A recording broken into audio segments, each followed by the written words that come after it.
Welcome, one and all, to today's newest broadcast of VORW International. Welcome.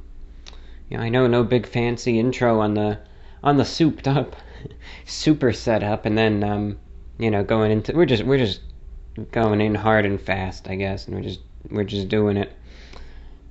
So, hope everyone's doing okay in this week. I don't even know what to describe it. I was going to call it a hellish week. I don't know if that's really true or not, but that's how I've kind of felt at times. Certainly a week of turmoil across the United States, and also worldwide with the coronavirus. That hasn't gone away either. And hope everyone's doing all right. Hope everyone's hanging in there, physically, mentally, doing okay. We're going to have a good show for you today. Number one, it's going to be good. After I give this opening little statement, we're just going to go right into a segment that I had recorded, I would say like a week ago. I was meaning to get this show up earlier, but then I'm going to talk about it. I was just in a funk for a couple days and just, wasn't as productive as I should have been. But I'm feeling better, so that's good, and getting it done. But we're just going to be getting into a segment that I recorded about Steak and Shake, which I hope you give it a listen. I think it's going to be along the lines of like the Ant story, in that it's more of like, storytelling, right? I just share my encounter and a few thoughts. Hope you enjoy it, though. We're just going to get into that in a minute. One thing I just wanted to mention real quick, of course this has been a week where there's been lots of tensions, lots of, you have this view, you have that view, you can't see eye to eye, etc. Lots of conflict, right? We've already heard so much. And, I said my piece. I said what I wanted to say. And that's it. And it wasn't to try to be like some sort of activist. It wasn't with some sort of narcissistic, sort of assurance that if I say this, everything's going to be better all of a sudden. Sometimes I can't believe that there's people who are actually like that think that making a post on social media is really going to change such an issue. I just wanted to express my views. I just sat there, I thought about it for a while. Because, it's one of those situations where it's like, damned if you do, damned if you don't. People are going to be really upset if you don't say anything. People are going to be really upset if you say something. And I just sat there for a while, I thought about it, and I said, no, I really do want to just give my 2 cents about the whole thing. And I know it's going to anger people, right? I know it's going to upset some people. And you just got to say, look, you got to stay true to yourself, what you believe. You got to cut the losses and move on. You can't please everyone. That's something that I've given lectures about for a long time. So, you get some fire and fury from a couple people, but most people were all right with it. But, you get some people on both sides. It's something that, interestingly enough, some people have said, oh, it's only people on the right wing that attack this. I've seen people on the very far left as well, for different reasons, go out and criticize what I said. Because sometimes you get you get certain groups. I always like the phrase, the smallest dog barks the loudest, May not really be a lot of people, but they can make a lot of noise. That's what some people are very good at. But really, my official statement on it was very moderate. That's the other thing. It wasn't extreme. It wasn't extremist. I don't think it was extreme left, and I don't think it was right wing either. I think it's really like a centrist type of statement if I had to categorize it. I just said I hope we learn from 2020 and unite as a more empathetic, understanding, and equal society. George Floyd won't be forgotten. Let's make sure of that through peaceful actions and a continuous demand for justice. Peaceful actions. I hate the riots. It makes me, every time I see the riots, the looting, the arson, it makes me sick. It disgusts me. It makes me really sad to see that happen, and it's happened in so many cities. And I'm thankful that things are getting a bit better there, that, peaceful demonstrations continue, as, if people want to do that, then good for them. Right now, peaceful demonstrations continue, but they're done responsibly. That's how it should have been. Should be done through organization, through planning, through, cooperation. People have to be civilized, so they have to retain their dignity. You can't just go and destroy everything. Ever should do that. Some people were upset because I kind of didn't, if you would believe it, because I didn't advocate that. And also, I'm not one of those people that hates law enforcement. Again, I've already talked about this for so long, I really don't want to anymore. But I think law enforcement is necessary. And yeah, there's problems, there's issues, but law enforcement, it should not just be disbanded and gotten rid of. I disagree with that. Just needs some reform, in my opinion. But it's essential. And empathy. Empathy is such a thing we're lacking. So much degeneracy in this world. So much of this every man for himself attitude. And some people, they're like, it's why are you even saying this? It's never going to happen. Well, there's no harm in dreaming. There's no harm in that. Isn't that what so many views nowadays are? But I guess what I'm trying to say on a final note is that aside from just the I would hope, sensible and truly moderate tone of the message, sometimes the way the internet is, people, they try to bully you, they try to attack you, they try to do all this stuff. And it makes you feel like I said, some people just are really good at making a lot of noise, even if there's not a ton. So sometimes when you look at the feedback, it's like you feel that there are only two acceptable views that you can have. It's like you're either supposed to be happy that he's dead, or you should support burning everything down and rioting as well. And if you support neither of those, and you disagree with those things, then God help you. That's the one thing that I run into trouble with a lot. It's like sometimes when I have views that kind of take a little bit from each side, it pleases no one, but angers a lot of people. So that's why I sometimes just keep my mouth shut. But it was just one of those things. I really just wanted to give my take, that's it, and cut the losses, move on. If someone really, I think I'm one of those people where it's like, look, if you can't see eye to eye on everything, you'd agree to disagree. Some people, I realize it's a very common attitude. It's like, I disagree with you on this, so I'm never going to talk to you again. Okay, fine, then you do you. So with that, just clearing the water a little bit, just giving a couple thoughts, and on to the rest of the show. It's going to be a lighter atmosphere, because we have so much stuff going on right now that, let's face it, every single avenue you look at covers it. You got the virus, you've got everything going on in the United States, and so many other things around the world as well, that hopefully it'll be a little bit of a lighter atmosphere, at least for a good amount of the show, hopefully. So, hope you could listen in, and with that, we're going to just be getting into the Steak and Shake story, again, going back to a couple days ago. And as a prelude, just think back to 2016, when I used to love Steak and Shake, and then think about what's changed. Feedback is welcome, by the way. It would be great to hear from you. Your fan mail, fan art, that I'll feature in this broadcast, and credit you, as well as questions, comments, topic suggestions are welcome. VORWINFO@gmail.com. That's VORWINFO@gmail.com.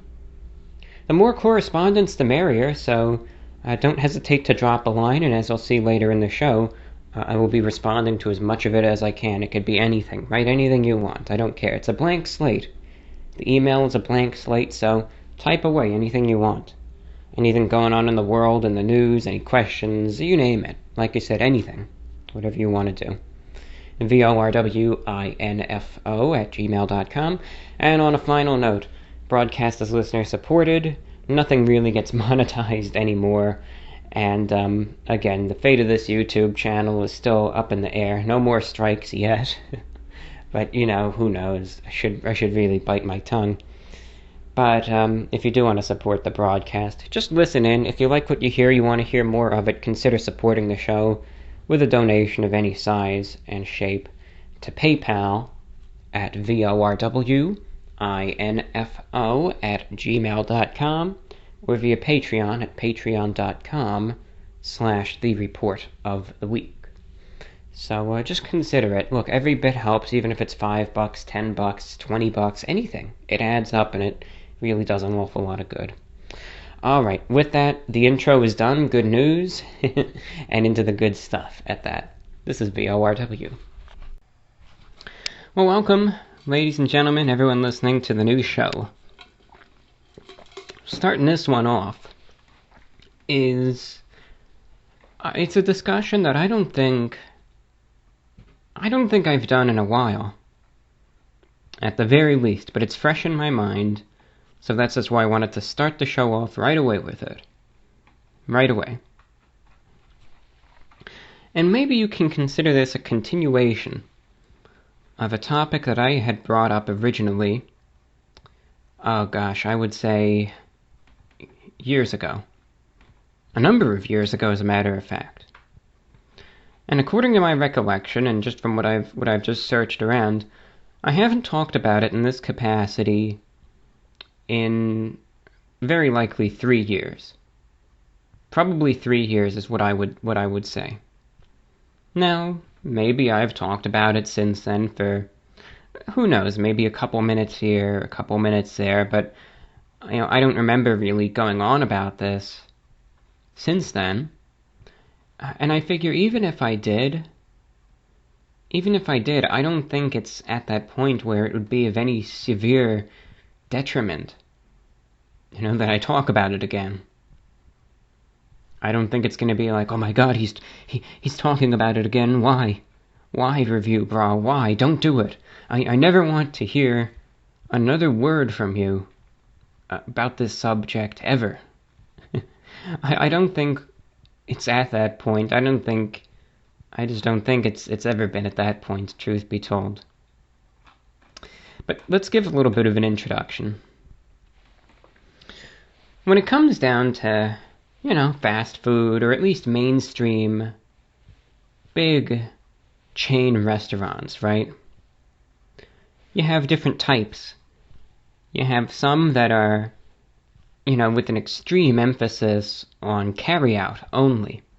Like Little Caesars, they do pizza, but it's like there's no dining space in a Little Caesars restaurant. It's just a counter. They make your pizza, and you take it out. You eat it wherever, but not there. It's just to-go or delivery or pickup or any of that stuff, right? That's the purpose of Little Caesars. It's not a dine-in, sit-down restaurant. Then you have the mainstream fast food places that are like McDonald's, Wendy's, Burger King, etc. Which it's like, either or. It's like, well, you can go in, you can, get it to go. You can just walk out, or you can eat in, you can do the drive-thru. But even if you decide to stay in, and let's say sit down and eat in a McDonald's or a Burger King, etc., it's usually not for an extremely long time. It's usually like you're going to get your food fast, you're going to eat, and then you're going to head out. It's not like you're really going there for the ambiance. It's not like you're really going there for the experience. And then you have the third type of mainstream, again, kind of fast food type places, where you can still get things to go. You can still get it takeout, in some cases drive-through, some cases not. But there's more of an emphasis on sit-down eating. And those are places like Denny's, Steak and Shake, etc., where they have a greater emphasis on sitting down getting waited on, spending a little more time there, then getting your food, enjoying it, and then heading out. But there is still that option for going in and getting it to go. And I'm going to be talking about one of those types of establishments, in particular, Steak and Shake. And I'm looking right now, as I'm going back through the archives, on late July of 2016, I did a show, a VORW show at that, one that over 50,000 people listened to. Yeah, I know, VORW used to be the place to be, I tell you. It really was. And still would be if I uploaded it on the main channel, but I can't, you know, especially given what's been going on with this show and all that. But let me tell you, on that show in 2016, I even said this myself. I gave a lecture about Steak and Shake. I gave a lecture, and I gave them immense praise. I had only good things to say. Only good things to say about them. I talked about everything that I liked about them, and as a matter of fact, just to know what kind of discussion it was, in the program guide that I gave for that show, 32 minutes, 30 seconds, I said, a lecture regarding the fast food establishment Steak and Shake, and how it is now my favorite place, overtaking Five Guys. So, understand, it's a very, very positive discussion. Since then, I had gone there regularly, I had done a few reviews, and even up until 7 months ago, which was the last video I made about Steak and Shake, I still had a relatively favorable attitude. I'll tell you this, though. Things have changed at Steak and Shake, and not for the better. Steak and Shake is by no means my favorite establishment anymore. Not by a long shot. And if that lecture in 2016 was about why I like them, you're about to hear why I don't like them anymore. And a recent experience that completely and totally sealed the deal. After a long string of bad experiences, this is, as you could say, the straw that broke the camel's back. And this is conclusively why I do not like them anymore, why I'm not a fan, what went wrong, and, truth be told, why I'm not surprised that they're going out of business. Now, it's not like the entire chain is going out of business, but they're closing more and more stores. And I don't say this to attack them. I don't say this because I have it out for them. I would love to see them get their act together. I want to see Steak and Shake succeed. And I want to see them find themselves in a better place than they are right now. I really do. I want to see them turn things around and get better. To tell you the truth, I think that they're eventually going to go out of business forever. This article from Business Insider says it best. And this is new. This isn't, something that I'm dredging up from 2009. Oh, just because I hate them. And, you're so desperately looking for any negative press. No, this is new.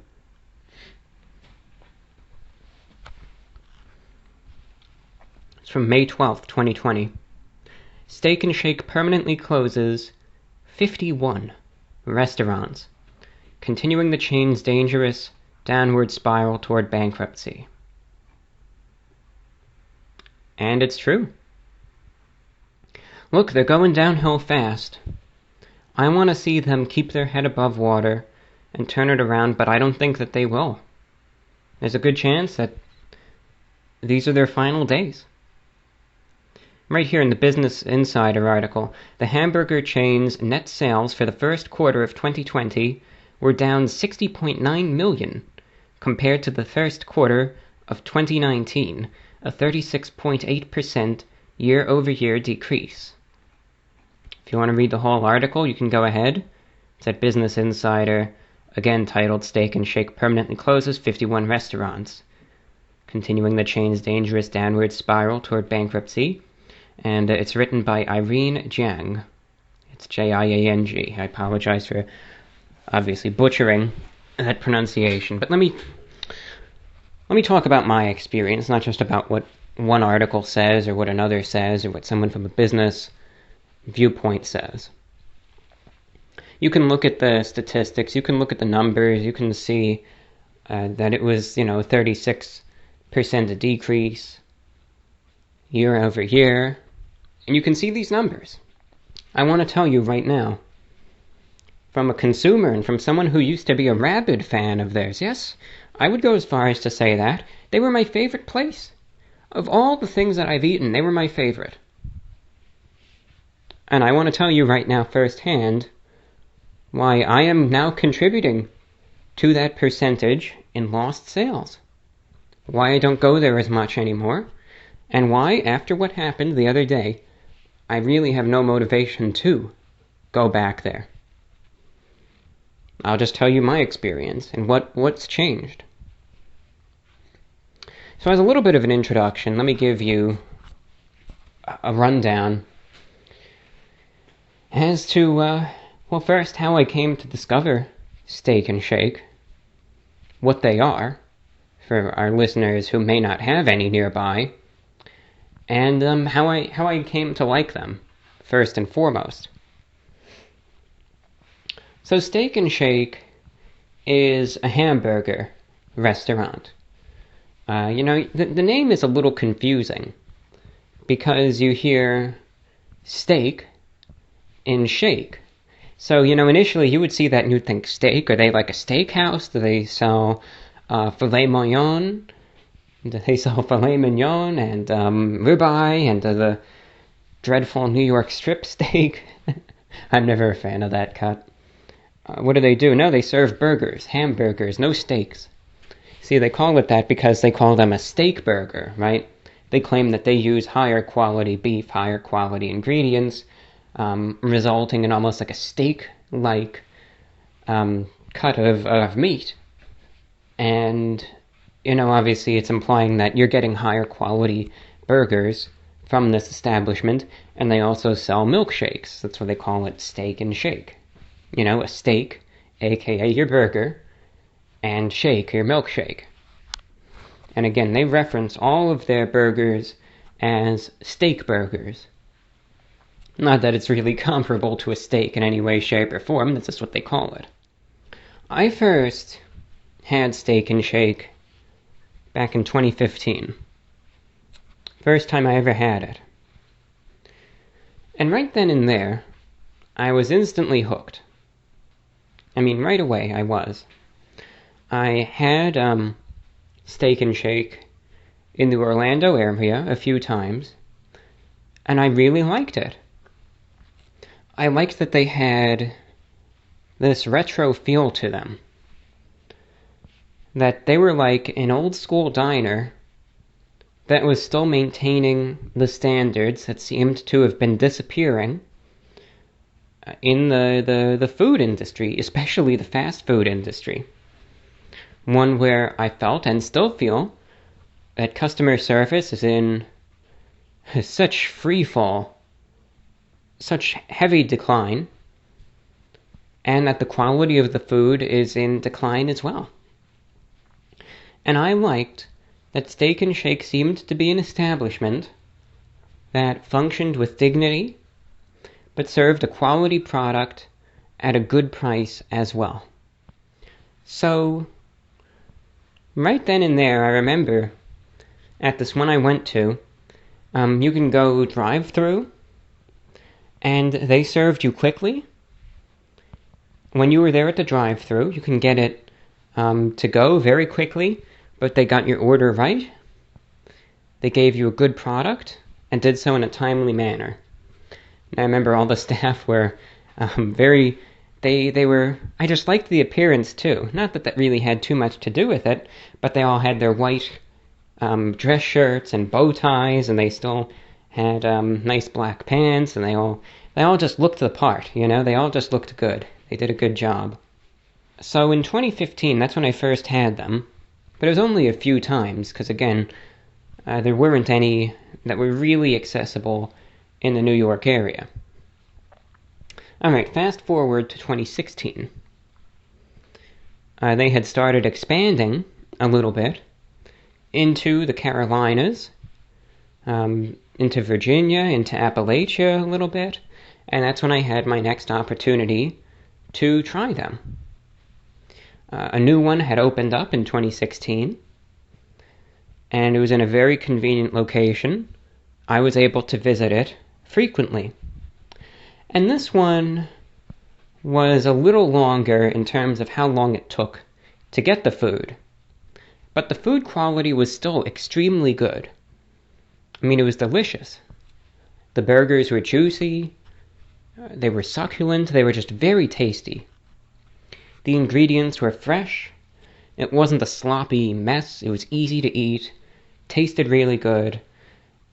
They were just good hamburgers that you could get at a good price. So, I really liked it. And there were no complaints.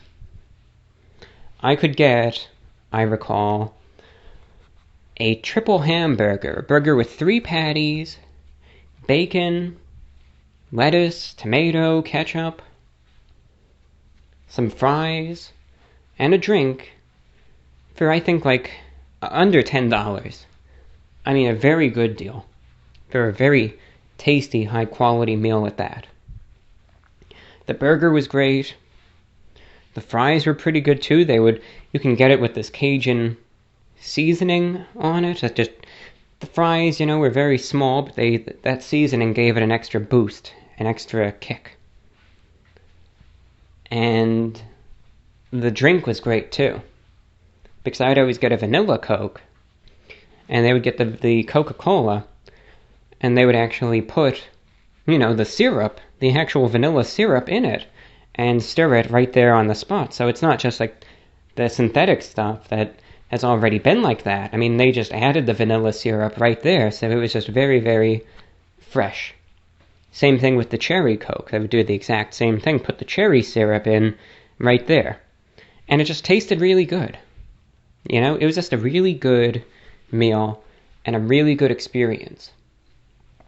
Now you might say, I'm listening to you explain this, and I'm listening to you talk about this, and the way you are wistfully reminiscing about this chain makes it sound like, you're some, ancient guy sitting there reminiscing about how, some burger joint from 1963 was or something. Come on, this is not even 4 years ago. And you're acting like it was 50 years ago, What are you trying to get to here? Well, I'm describing it in such a positive light because the decline that has happened is so massive, it may as well have been 50 years ago because it has fallen that much. And yes, that is possible.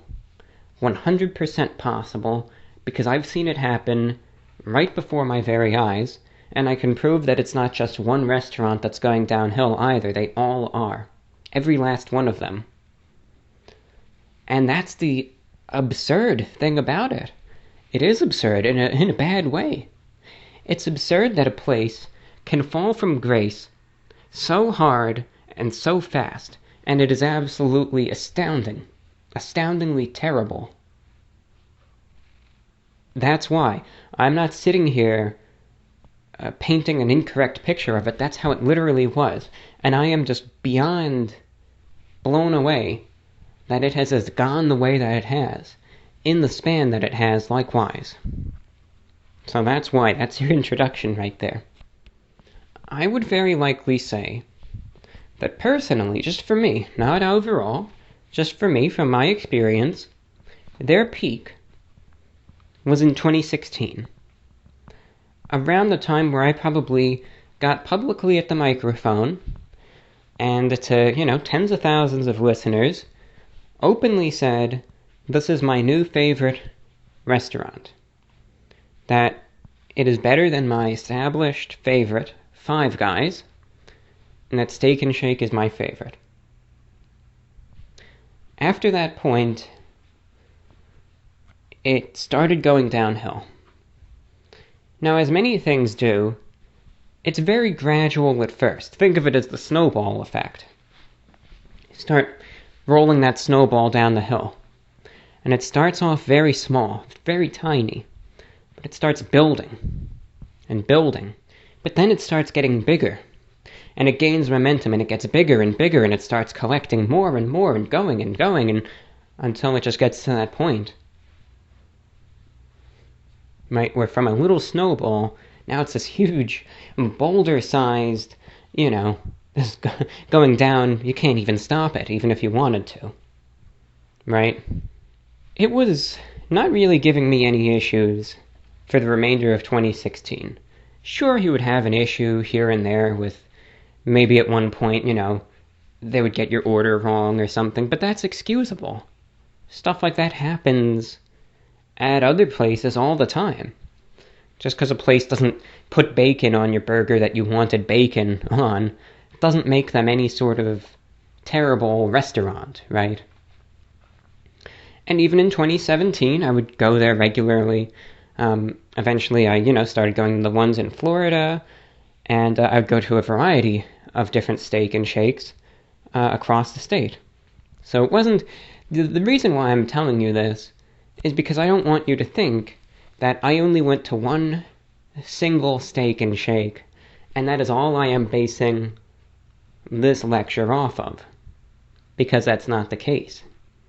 If it was, this would be biased and completely inaccurate, because you're just basing an entire assertion over the fate of an entire chain on just one restaurant and its individual performance. But that's not the case. I have gone to, in recent times, probably 6 or 7 different restaurants. And the fact that there are these commonalities between them all, that's the problem. That's the issue. If it was just one, maybe it was just a bad one. But when it's all of them, that's the biggest problem. So anyway,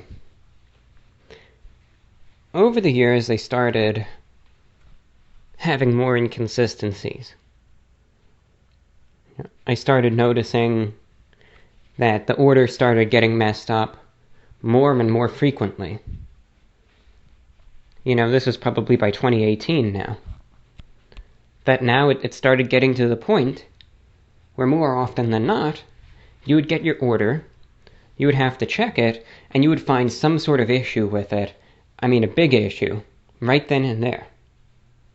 Or they would give you the wrong order completely, or the wrong drink, or the wrong side, or something. Or they wouldn't give you something and forget about it. And I started noticing this issue, again, more and more frequently, until it would get to a point where every time I would go, there would be some sort of mistake.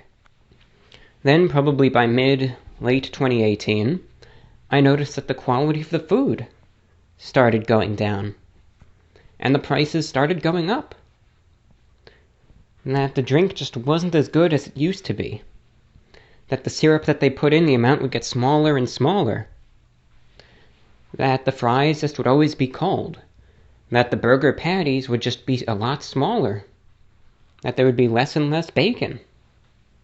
Then I started noticing freshness issues, and the food quality just began deteriorating in conjunction with the fact that the orders just started getting more and more incorrect and the prices started going up. And these problems continued to mount until it just got to that point where it's just gotten really bad. So you can see how you get these things that they start off as small little issues. Things that you could easily pass off and say, oh, this happens everywhere. But then it builds and mounts and becomes worse and worse, until it gets to the point where it literally sinks the metaphorical ship. Well, at that point, by late 2019, because of these bad experiences that have been adding up, I really stopped going to Steak and Shake on the regular.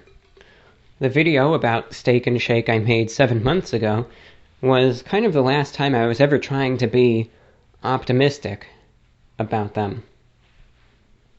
But since that point, after more bad experiences, I stopped going. And I realized, they're not what they used to be. The food just isn't that good anymore. There's better things out there. And I moved on from them. But at that point in time, I still thought to myself, maybe they'll get better, and maybe if I'm ever in the mood for them, I'll try them out again. There wasn't that final straw until the other day. And that was it. I'm done with them. That's it. That's it. So, here's the backstory. As this coronavirus pandemic continues to rage here in the United States, obviously many places that used to be 24/7 are no longer. And that's another thing that I used to like about Steak and Shake. They were a 24-hour establishment. Most of them were, not all. But a lot of Steak and Shakes were 24 hours a day, 7 days a week. And you can get a burger anytime you want. I remember once going to one at 7 a.m., because I was on the night schedule, so it wasn't like breakfast time for me. I was hungry for, the equivalent of dinner. And I could count on going to Steak and Shake, being able to get my double or triple bacon burger, even at 7 a.m. while everyone else is drinking their coffee. Able to do that. Or you could go at 3 a.m. or 10 a.m. or any time in between and get whatever you want.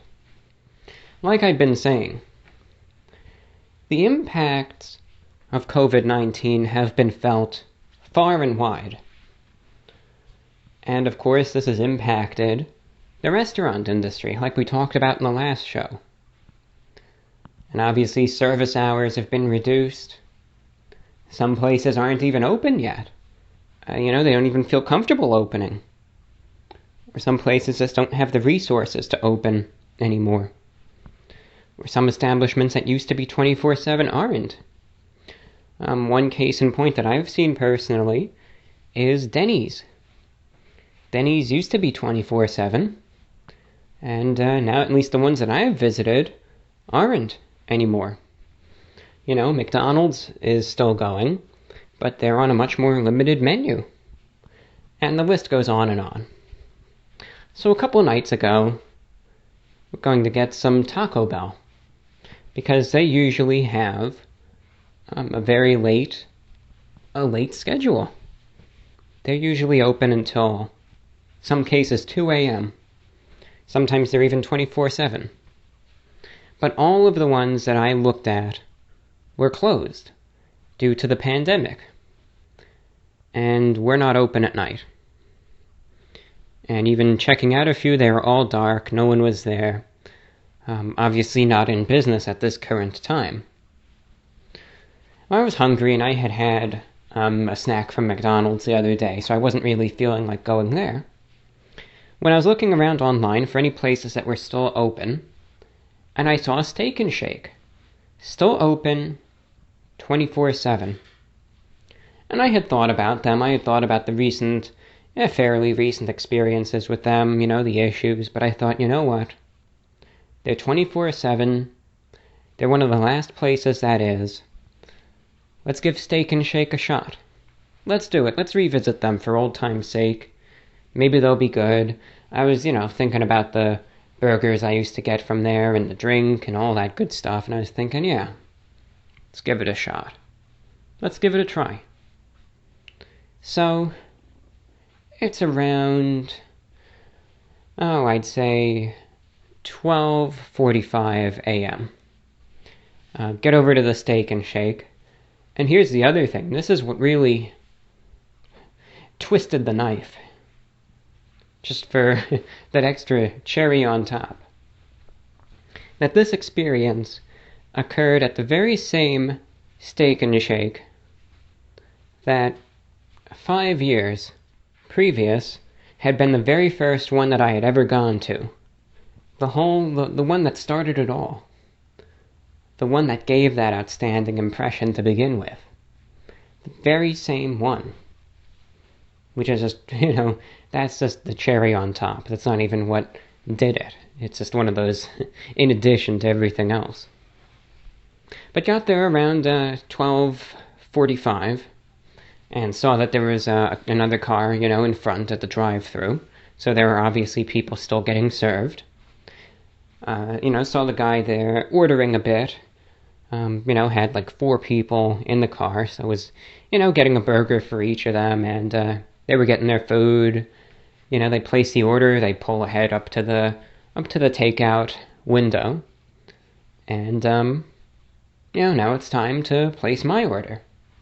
So I get the usual. I get what I always get.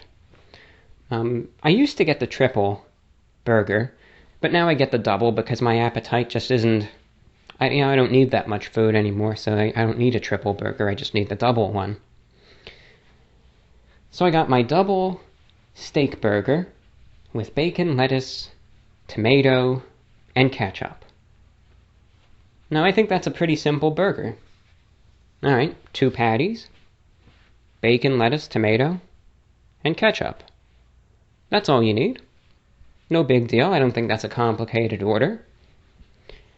And I got some fries with the Cajun seasoning, and a vanilla Coke. Okay. Sounds good. Simple order. They say, we're just, we just have a couple orders ahead of you, so if you're okay with a 10 to 15 minute wait, if you're okay with that, then please pull up to the window. I said, sure. 10, 15 minutes, that's no big deal. I actually, until this point, I was feeling optimistic. I thought to myself, wow, they're polite enough to even let me know that there might be a little bit of a wait. Getting the order, it sounds good. Okay, yeah, sounds like a plan. I pull up to the window, pay, and they say, okay, while we're preparing your order, could you please just pull ahead to this spot, and we'll walk it out to you. We'll bring you the order, and everything will be good. Okay, sounds good. I was looking. I saw 3 other cars. 2 that had already ordered before I got there, and then the one with the 4 guys in it who were ordering when I had gotten there. All right, so they were in the spot closest to where I was. And then a little further away saw 2 other cars that were also waiting for their food. So there were 4 cars in total who had orders and, again, were waiting for their food to be brought out to them. So I thought, okay, that makes sense, 15-minute wait, 10, 15 minutes. Yeah, that makes sense. That makes total sense. Well, that's when it all started going downhill. So I decided to start passing the time. Alright, listened to the radio a little bit, checked my phone, managed some emails, played a little bit of solitaire, no big deal. And again, I had gotten there by around 12:45. Now I had gotten lost, just again in browsing things, looking up at the emails, listening to some good music that was on the radio, etc. I look up at the clock, and I see that it's 1:10. Wow. 25 minutes? Already? I was surprised at that point. I thought, wow, that's strange. They said it was, just a 10 to 15 minute wait. And I was looking and I saw that the other 3 cars were still there, waiting, and that there were no other cars that had shown up yet. And there was no one inside the restaurant, no one eating or anything. I don't even know if they have the dining room open, to tell you the truth. I thought, wow, that's really strange. I mean, that's odd. But, I mean, whatever. Maybe they're just, I don't know, maybe it was a big order in front of me or something. Who knows? I thought, alright, well, that's fine, you know. I'm enjoying the music. It's going to be okay. No big deal, right? 10 more minutes go by. I've been sitting there now for 35 minutes. Nothing. No one has come out for any sort of order. No food. No drinks. No activity. I'm seeing the 4 guys that were in front of me where they're kind of getting a little antsy. You know, maybe they had somewhere to go. I see them. One guy is kind of sticking his head out the window, kind of looking toward the restaurant. The other 2 guys, I see the one other car, you know, his window's rolled down, and I kind of see his hand kind of tap it on the side of his car, you know, just kind of, you know, obviously wants to get this over with. Everyone's kind of getting a little impatient, because who knows how long those other 2 cars might have been waiting. So, finally, about 5 more minutes later, so now I guess it's been about 40 minutes, I've just been sitting there. And when you're aware of the time and you're really starting to track it now, then it really starts getting to you. And that's when your patience might wear thin. Finally, I see this guy walk out. And he's the chef. You can tell because I see he's got black pants, the double-breasted white chef's coat, and even had the big poofy white chef's hat on. He walks out. And he has a huge amount of food. I mean, you know, he's carrying it with both arms, these big bags. I would say 4 bags of food. Now that makes sense. There's 4 cars there. He has 4 bags of food. Right? He walks over to one car, gives them 1 bag. Alright, that guy had his meal. Okay, that's good. You see, he's just going to work his way around to each car. That's why it took so long, you know, because they made the food for, I guess, all the cars, and they're just bring them out at once, and that's going to be that. Not the best strategy, if you ask me, but if it works, it works. So, he gives the one car the bag, and that guy already kind of, you know, takes off. So there's 3 cars. He walks over to the second one now, and there's 1 single person in this car, and gives him everything he's got. These 3 giant bags of food, probably like the equivalent of, you know, probably 10 burgers and meals and everything, and gives this guy everything. And I could tell that the guy is a little confused, but, you know, it was kind of like, I'll take it, I guess.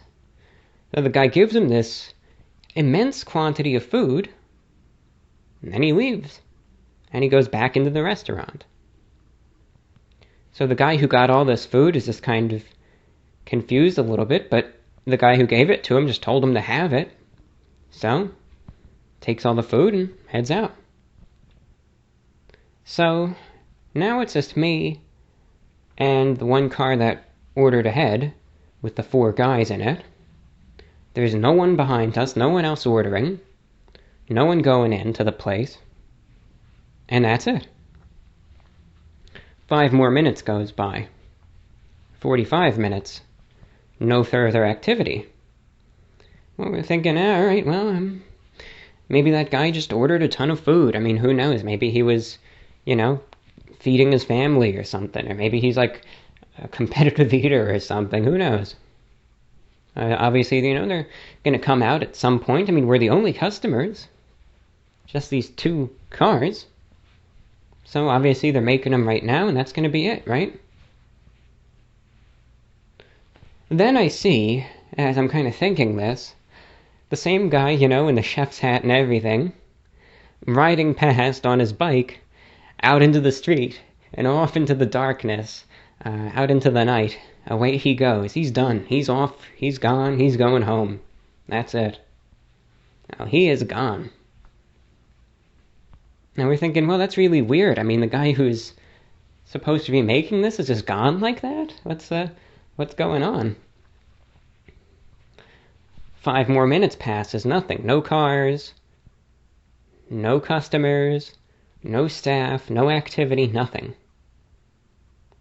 Now at this point, seeing that this huge bag of food is given to this one car, and the guy who prepares the food is just out of there, he's gone, and there's nothing else, you start piecing things together and realizing, wait a minute, they messed up and they gave both of our orders, everything that the car in front was supposed to get, and everything that I was supposed to get, to this one car. And obviously the guy who took all the food didn't care, free food for him, and the staff didn't care enough to even check. And that was it. And now the cook is gone, and they gave away all the food. They gave it all away to the wrong person. So now those 4 guys, I mean, they were already worked up before. And now they're getting very irate. I see the one driver, he slams his car door, he gets out, and these are big guys too.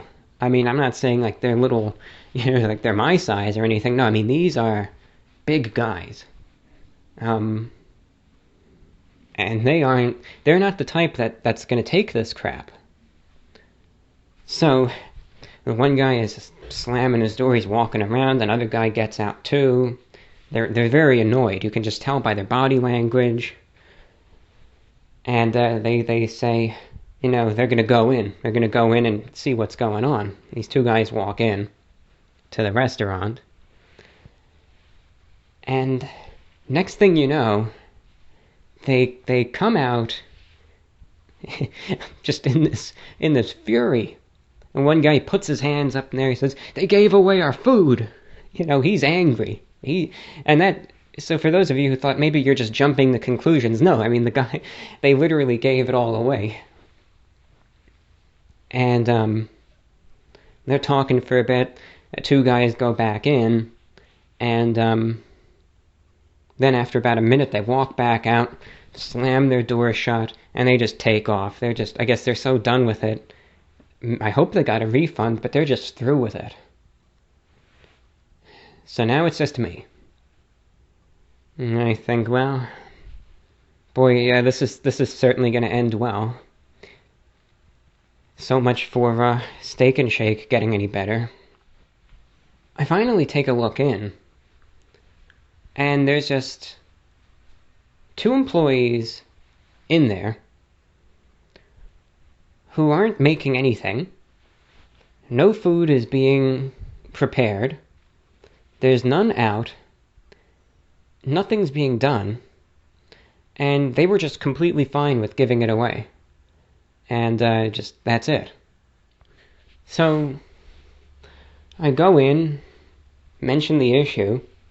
Like, these 2 guys are shocked that I'm actually saying something. Like, they thought I would have just already taken off and just, sure, I'm fine with losing this money and not getting any food. It's like I let them know. I say, oh, okay, all right, we'll make something. All right, yeah, just wait a bit more. So some more time passes. Now I've been waiting there for an hour. Still no new customers, no new cars, nothing. And finally, the guy walks out with the food, gives it to me. And let's just say, after having waited an hour, the quality of the food was probably the worst I've had from them yet. The vanilla Coca-Cola, if you want to call it that, had enough vanilla syrup in it for about 1 sip where it was barely discernible, and that was it.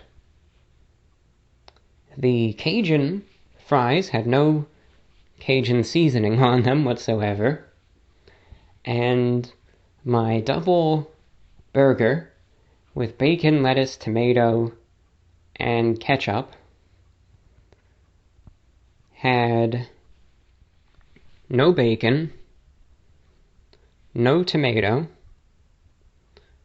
a little bit of lettuce, and tons, and I mean absolutely tons, of mayonnaise, to the point where it was just this drenched, disgusting, soggy mess with these two little patties on it. I couldn't finish it. It was just that gross. And it was terrible quality food. Terrible experience. Just god-awful. And as a result of all the bad experiences that had happened over the years, at that point I realized, I haven't been here in months, and it's just gotten worse. I thought it was already getting bad. I was mistaken. Because back then it was bad, even at that point where I wasn't a fan of it anymore. It was bad, but it was still tolerable. Right, there's a difference. Bad, but still tolerable, meaning, yeah, it has all these issues that are just mounting and causing more and more problems, but at least if you get something, you're still going to be able to eat it. You're still going to be able to consume it. You're not going to sit there for an hour and get some garbage. It's still going to be edible. Might not taste as good as it once did, but at least you'll get something that you can eat. But now it's just awful, in every single way. Awful.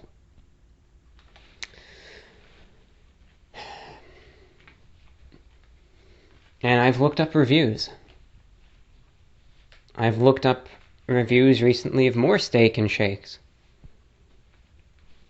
Some of the ones that I used to frequent, they're all going downhill too. The ones across North Carolina, Virginia, Appalachia, that were starting to open up a couple years ago, are already closed. They're already shut down. And then after this experience, I find out 50 more Steak and Shakes are shutting down. They're hemorrhaging money. They're losing business. And then, not to be impolite, but I think to myself, gee, I wonder why. Steak and Shake, I say this directly to you with full and total sincerity. I had been a fan of your chain, a big fan, to the point where it was my favorite place to eat. And I wish, and I long for a time when that quality will return. Because it was a great place, and I would love to see success come your way again. And I have nothing personally against you as a chain or as a restaurant. It's just distressing, disappointing, and truth be told, depressing to see such a decline happen to a place that I used to regard so highly. And you have my full support. If you guys get this sorted out, address these issues, and are able to turn it around, and that quality comes back, be more than happy to come back as a regular and very supportive consumer and customer at that. And I just hope that one day you guys will sort things out before it gets to the point of no return, if it isn't there already. Because with no offense, I really don't know how much worse it can get. I can't even tell you, because I don't know. I think we've already reached that point. But I hope that one day, before bankruptcy and shutting down permanently becomes the only option, which it just seems that's coming closer and closer and closer. That I hope that there will be a time when you guys do realize the issues, take the incentive, sort them out, and bring it back to that quality that it was even just a few years ago. Please address these issues, because I know for a fact I'm not the only customer that's seeing this, that's experiencing this. The numbers tell it like it is. And I hope things get better for you, because it's disheartening. So that's my story about Steak and Shake, and how they've kind of fallen from one of my favorites, how they've ended up at this point. Take it as a lesson. If you want a place to succeed and stay good, you need to maintain the standards. It is essential. Absolutely essential. You're listening in to VORW International, the voice of the Report of the Week. Any feedback is welcome to VORWINFO@gmail.com. If you have any thoughts or Steak and Shake related experiences, you can share them again to VORWINFO@gmail.com. Well, I got that off my chest. Let's get into a couple more discussion topics. So that was the Steak and Shake story. Now, going into the rest of the show, we're just going to get into some emails, pretty much just some general talk, whatever. Anything we want to talk about. Everything is open, we're just going to go for it. One interesting thing, as a little... Let me look, I want to make sure it's the right word for it. Addendum is the right word for it. To the Steak and Shake story that I just want to talk about right now. I don't care how much time this takes, who knows, who cares. So the other day, because like I was kind of foreshadowing, I recorded the whole Steak and Shake, bit a couple days ago. And the other day, I went over to this one chain called Freddy's. Of all places, it was called Freddy's. Now, I've never been there before, okay? I've seen it, but I've never been there. And Freddy's, let's see, you're going to see where I tie this in. Freddys. See, it's a different chain. And it's called Freddy's Frozen Custard and Steak Burgers. And there's a couple in Florida, not a lot. Well, let's look. Let's look for the heck of it. No, not a lot. I mean a couple. Orlando, Tampa, you got a couple. Where else do we have them? We got one in Ocala, Florida. Up in Jacksonville. Okay, there's a couple. There's more than I thought. See, because I'd never heard of them before. Freddy's. Frozen Custard and Steak Burgers. And it reminded me a lot, at least, of the marketing appeal of Culver's. Because Culver's is the exact same type of deal, where they have their butter burgers. See, now not steak burgers, they're butter burgers, right, with the butter. And then there's Freddy's Frozen Custard and Steak Burgers. Where are they headquartered out of? Let's look. Fast casual restaurant based in Wichita, Kansas. Okay. 380 locations, wow. Alright, they're legit. They are legitimate. Founded in 2002, okay, fairly new. In 2011, it opened its 50th store in Victorville, California, 100th store in Bowling Green, Kentucky in 2013, 150 in 2015 in Loveland, Colorado, 300th in Indianapolis, Indiana in March 2018. So they're expanding. They plan on expanding to the Middle East, to the UAE, to Saudi Arabia, Bahrain, Jordan, Kuwait, Lebanon, Oman, and Qatar. So that's great. Okay. That's fantastic. So Freddy's, I always looked at the sign, because I've seen them a couple of times, but I've never went. And I would get them confused with Friendly's. Okay? Now you might be saying, well, Friendly's, Freddy's, right? That's kind of sounds similar, doesn't it? But even more so, because you look, if you really want to do this, Google, let me look, I've spelt it the wrong way. There we go. You look at the restaurant chain Friendly's, and look at their logo. Alright, if you have the free time, go for it right now, waste some time. Look up Friendly's, the restaurant chain, look at their logo. And then look up Freddy's, and look up their logo. And you're going to see they are very similar. Because, number one, it sounds similar, Friendly's, Freddy's. But number two, they're both written in usually like red or white text in cursive. So it looks very, very similar. But they are different. And you know, Friendly's is one of those chains that I'd be lying if I said I didn't miss them, because I do. You know, when I was growing up, there were lots of Friendly's restaurants. I used to go there all the time. Friendly's. I would always go there. I would always get, well, when I was young, I would get the Friendly Frank, their hot dog. And then I moved on to their chicken tenders. One item from Friendly's. I'm not talking about Freddy's, I'm talking about Friendly's, the place I got them confused with at first.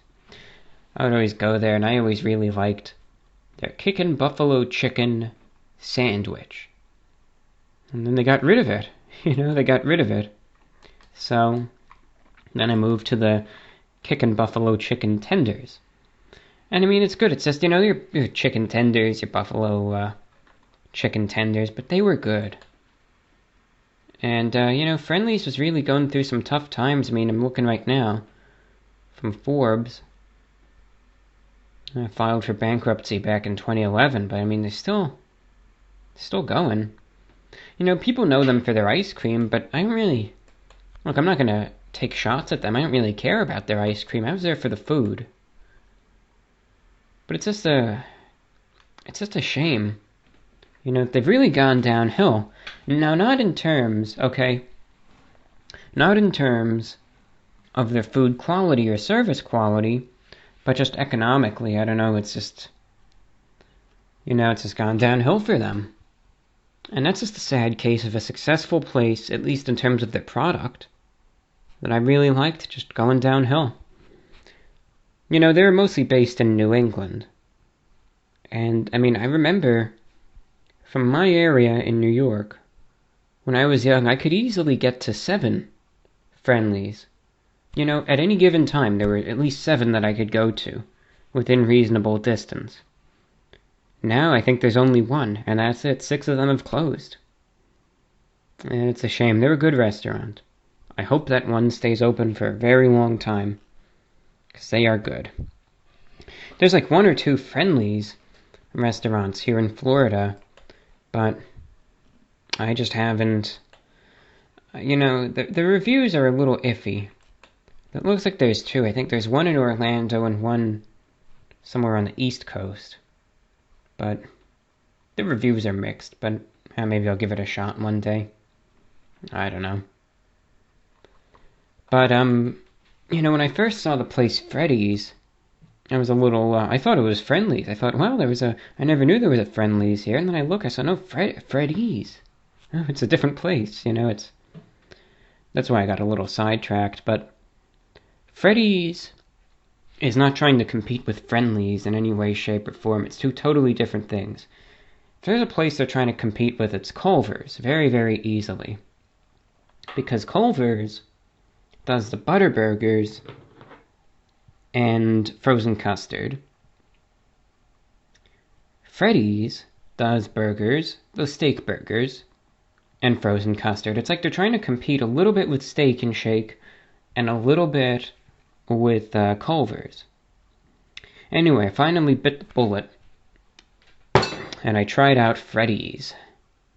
Gave it a shot. And you know, each place has its own different way of doing things.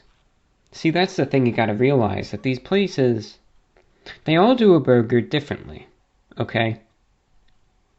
Right, you have Culver's that lightly butters the buns. See, they call it a butter burger, but it's really not. Like, when I hear the word butter burger, I think of this one place in Wisconsin called Ollie's. I believe that's what it's called. Let me look. I just don't want to give the wrong name and say something, you know? No, see? I'm glad I looked it up. It was Solly's. That's what it was. See, Solly's, Ollie's, right? Isn't that... Look, that's an excusable error, I think. But that place... See, if you want to look it up, and I'll tell you the truth, I don't mind if you put a little bit of butter on the bun, okay? Sometimes I think it adds a little bit of flavor. I'm not a big mayo fan, though, I'll tell you that. You know, lately, I've been on a burger kick, and I've been getting some Burger King. I always tell them, I want the Whopper, but no mayo. No mayo. Don't like that mayo. But a little butter is fine here and there. I think it sometimes does good for the bun. Just gives it a little more flavor, you know? But when I think of a butter burger, you know, if you're going to explicitly say that it is a butter burger, the image that is invoked is of this place in Wisconsin called Solly's Burger. Google it, Solly's Butter Burger, that's Sollys, and it's gross. See, I look at this right now, I'm looking at this, and it doesn't make me want to eat this. Because, now look, people like what people like, you know. The other thing that I was kind of mentioning at the beginning that maybe I didn't explicitly say is that you can't please everyone, but man, do I wish that on certain things, you know, you can't really. It's inexcusable, but certain things I wish we didn't have to see eye to eye on everything and still get along. I wish that for humanity. I don't care. I'm not a sociable person, but just for humanity. But like this, it's like, look, when I see these butter burgers from this restaurant here, it disgusts me. It's like, this is gross. I'm not going to eat that. But if you want to eat this 3 times a day, that's on you. I don't care. Go for it. I don't think any less of you as a person if you like the way it is. But personally, I look at these butter burgers from Solly's and they're like so... Well, look for yourself. You get the burger. I remember there was this video that I remember seeing posted and I checked it out. I remember the first time I saw it, I thought, gotta be kidding me, you know, but it was the real deal. This is what I think of when you see a butter burger, though. It's like you take a burger and you cut the whole stick of butter at least in half, and you put the entire stick of butter, you just slam it on the top of the patty, and that's it. And then it just, you know, drips, of course, into this pool. It's like, you know, it's too much. Too much. I would like it very lightly buttered, not with half of the stick of the butter on it. Sometimes I think they even put the whole stick of butter, and you know, a stick of butter, that's a lot. You don't need any more than a tiny, tiny, tiny, tiny little sliver. Because butter, look, it goes a long way. Goes a long way. Little goes a long way. But certain things, of course, require more, you know, like baking, etc. But as they just put the whole stick. I'm looking at this picture right now. Really, I can't believe my eyes. It's like there's the butter that's on the top is thicker than the beef patty. But, hey, us mere mortals aren't meant to understand it, I guess. Hey, people like what people like. It seems too much. You know? Again, like what they like, whatever. But when I think of butter burgers, you know, that's what I think of instinctively. But Culver's isn't like that. It's just very, very lightly. Sometimes I can't even tell there's any butter on it. But anyway, I went over to this Freddy's place. Whenever I go to a place the first time, sometimes I'll just try their established, you know, classic. What are they known for, right? What's the selling point? You know, what draws people to this place? So I got a burger. I think it was called like their original double. 2 patties. Let's look at their menu. I don't want to get this wrong. What do we got?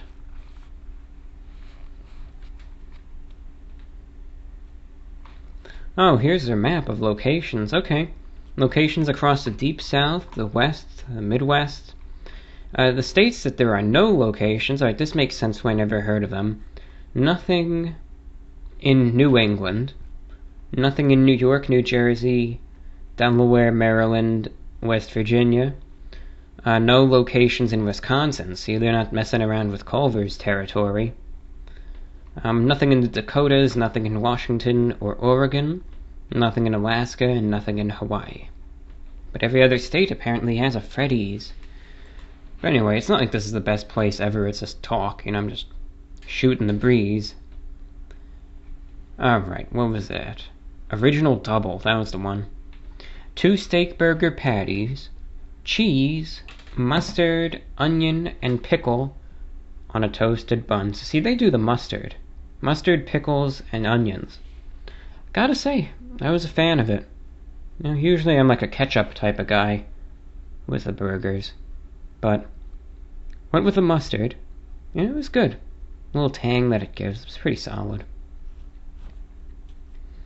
And the pickles, I gotta tell you, were... it was interesting. I liked them, though. I liked them. So, yeah. Freddy's was good. And why I compare this to Steak and Shake is because after I tried Freddy's, it immediately reminded me of how the Steak and Shake burgers used to be. Not necessarily with the mustard or anything, because again, I'm always a ketchup person, but just the quality of it. The efficient service, and the quality of the burgers at a good price. So when I had that, it just brought back those memories of when it was better. When Steak and Shake was better, like this is how it used to be. So I'm gonna go to Freddy's again. I'm gonna hit them up again in a couple days, probably. Have a snack. Because they're good. They deserve the business. They're a good place. And I want to see them succeed. Steak and Shake, their fate is probably sealed. I want to see a time where they can get back even to the level of Freddy's here. But, they've just fallen so far. So, yeah, Freddy's is solid. Freddy's is decent. And yeah, it just reminds me of Steak and Shake when they used to be decent. So, that's why. But every place has their own different way of doing things. It's not like they're a rip-off of any other place, because they do it their way. Culver's does it their way. Steak and Shake just puts some slop together and does it their way. Every place does it differently, and you like what you like. So, yeah, they're good. They are good. Alright, everybody. We're going to get into the mailbag. Actually, let me talk about radio for a quick minute. Not really much going on in that medium, so, that's why. It's like, if I don't have anything to talk about, then why bother? But there's a couple quick things, real quick. In the world of shortwave, just a couple, updates real quick. One of China Radio International's frequencies to North America in the mornings has been off the air for a while. It's been gone for the last several weeks, and no replacement or anything, so China Radio might have discontinued their North American broadcasts in the morning. Now we'll see what happens, but it looks like it's gone for now. To tell you the truth, I never listened to their North American service anymore. You might say, why are you saying that? Do you have something against China? No. Because the transmitter that they use was a broken piece of garbage in Cuba that was probably sitting there since the 1950s or 60s. It was just a piece of junk.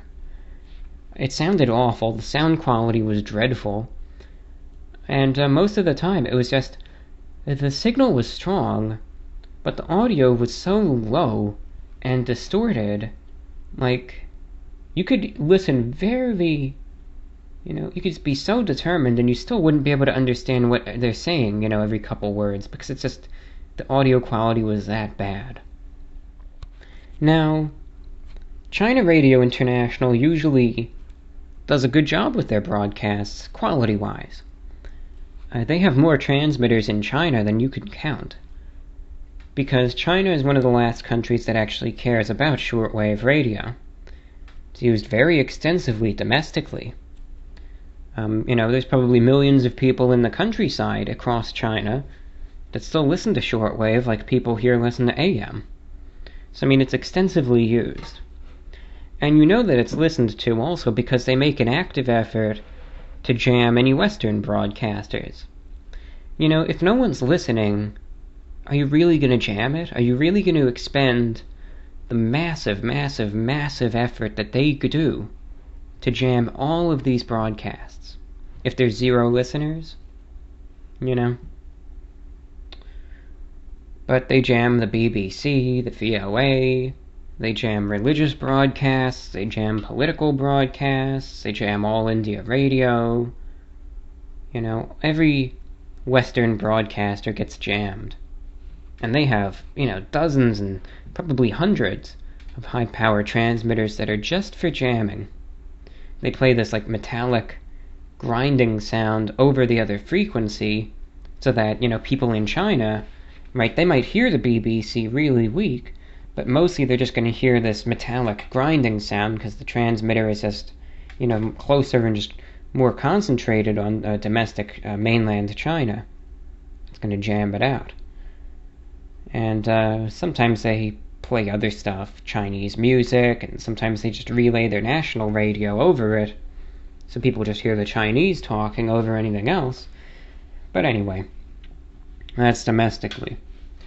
Internationally, they really focus on their broadcasts mostly to Asia, Africa, Europe, and the Middle East, where they have these 500,000 watt transmitters in China. Dozens and dozens of them.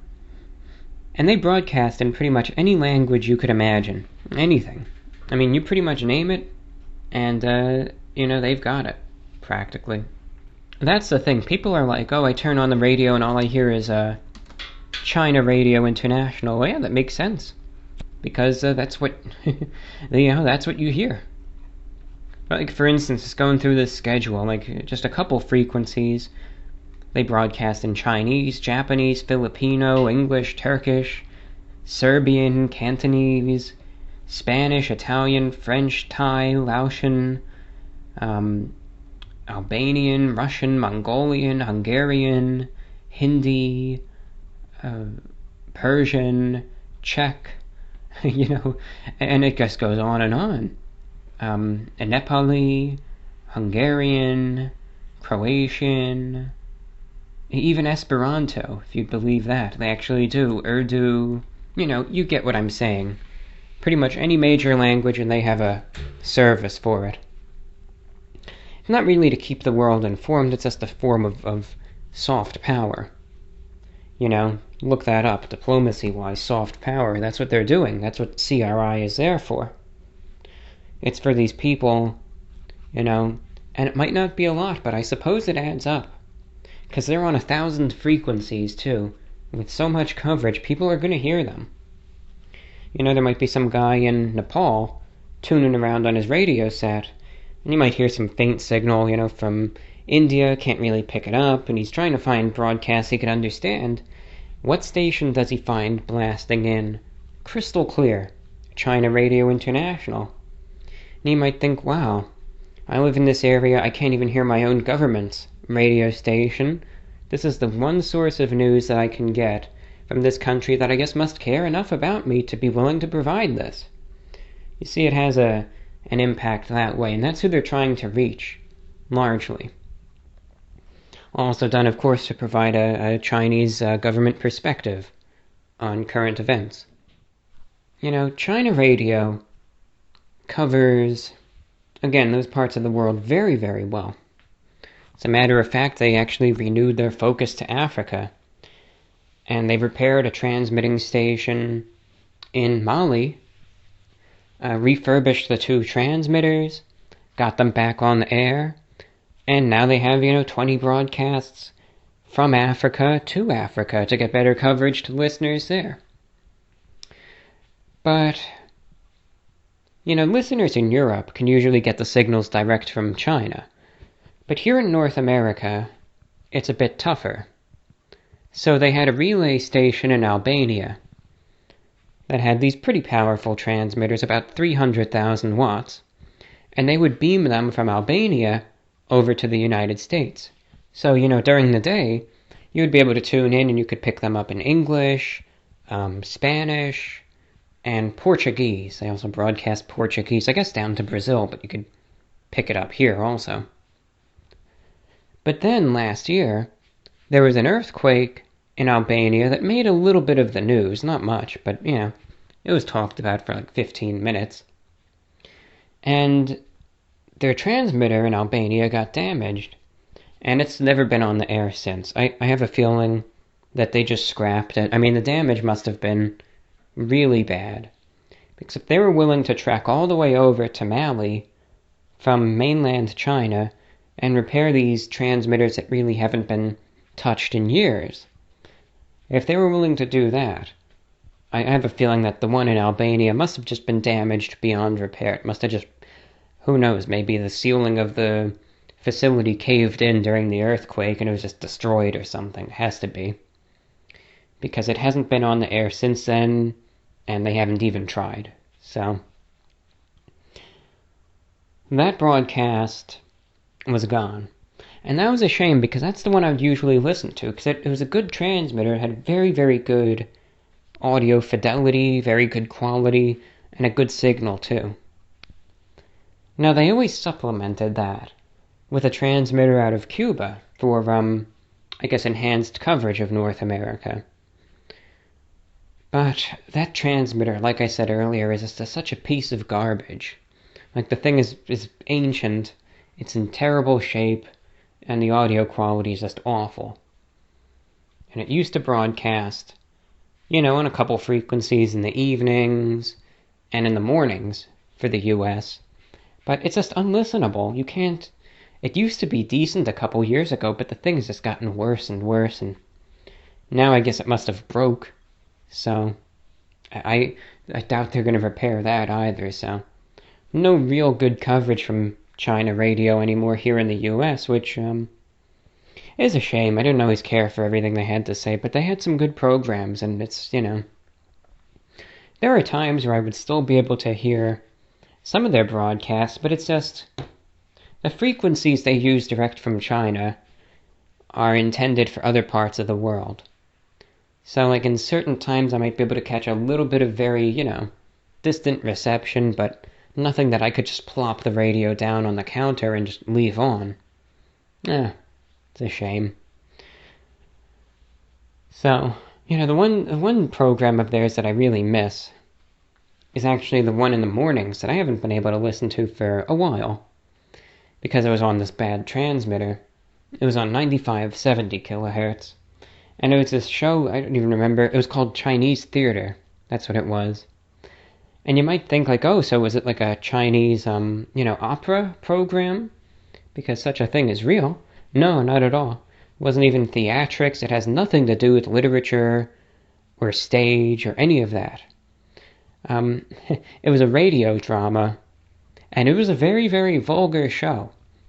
They claimed that it was supposed to be a representation of what life in China is really like. And it's like, I can't believe they actually financed this, to tell you the truth. I can't actually believe, like, that there's actually a group of people, from the Chinese government that actually sit around every single day, and they record a new one every day, that actually gathers around the microphones and actually does this. And then they actually have a crew that mixes it together and adds sound effects and music and everything. Like, I cannot believe the production value of something like this. Because it's like this very vulgar show. It's usually, sometimes they have storylines and sometimes they start new ones and end others, but usually it's about people in the big cities in China, either A, living their Wolf of Wall Street-esque lives with lots of sex, lots of drugs, and lots of screwing other people over. Like, that's the plot. I'm not even kidding you. And they usually don't refrain from profanity. I mean, I've heard many, many, many uncensored four-letter words on that show. And other times it's like about someone who maybe is from the Chinese countryside and goes to the big city, or someone in the city who has family out there and visits them. But usually it's about something like that, and all of the stuff that ensues. But that's why I would listen to it, because it's like, when I first tuned in, it was introduced by usually their news readers, and I was thinking like they'd describe it as an insightful program describing the ordinary lives of Chinese citizens. Like, that's how they describe it. And I was thinking, oh, it's cool, it might be a cultural show or something. And then I think that one was about a plot. There were two plots in the first show I heard. I'll never forget it. The first one was two guys in Beijing who were businessmen who were, I guess, going on a coke binge. And the second plot line was, I guess, about their girlfriends who were out trying to get abortions. And that's it. That was a 30-minute show, complete with dialogue and music and sound effects and everything. I couldn't believe it. I thought, wait a minute, is this real? Is this... Sure enough. Now, maybe it's gotten tamer over the years. I don't know, 'cause it's been a while since I've heard it, but especially in 2017, I listened regularly. Like, every morning I would tune in because it was just entertainment. Couldn't believe it. But, last I checked, it was still going, but who knows?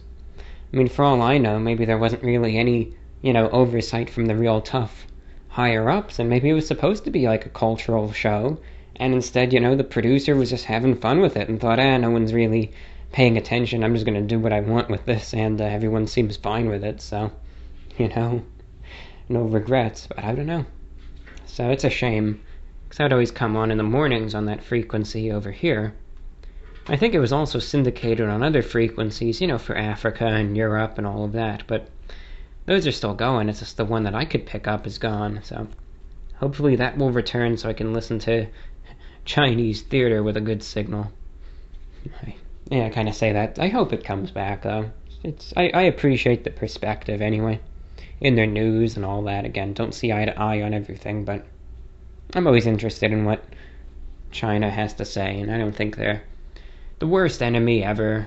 I don't have anything against the people of China, etc. I have some problems with the coronavirus, etc., but again, they're not, some people kind of sarcastically say literally Satan or anything. Otherwise, it looks like one of Radio Romania's transmitters is out of service temporarily.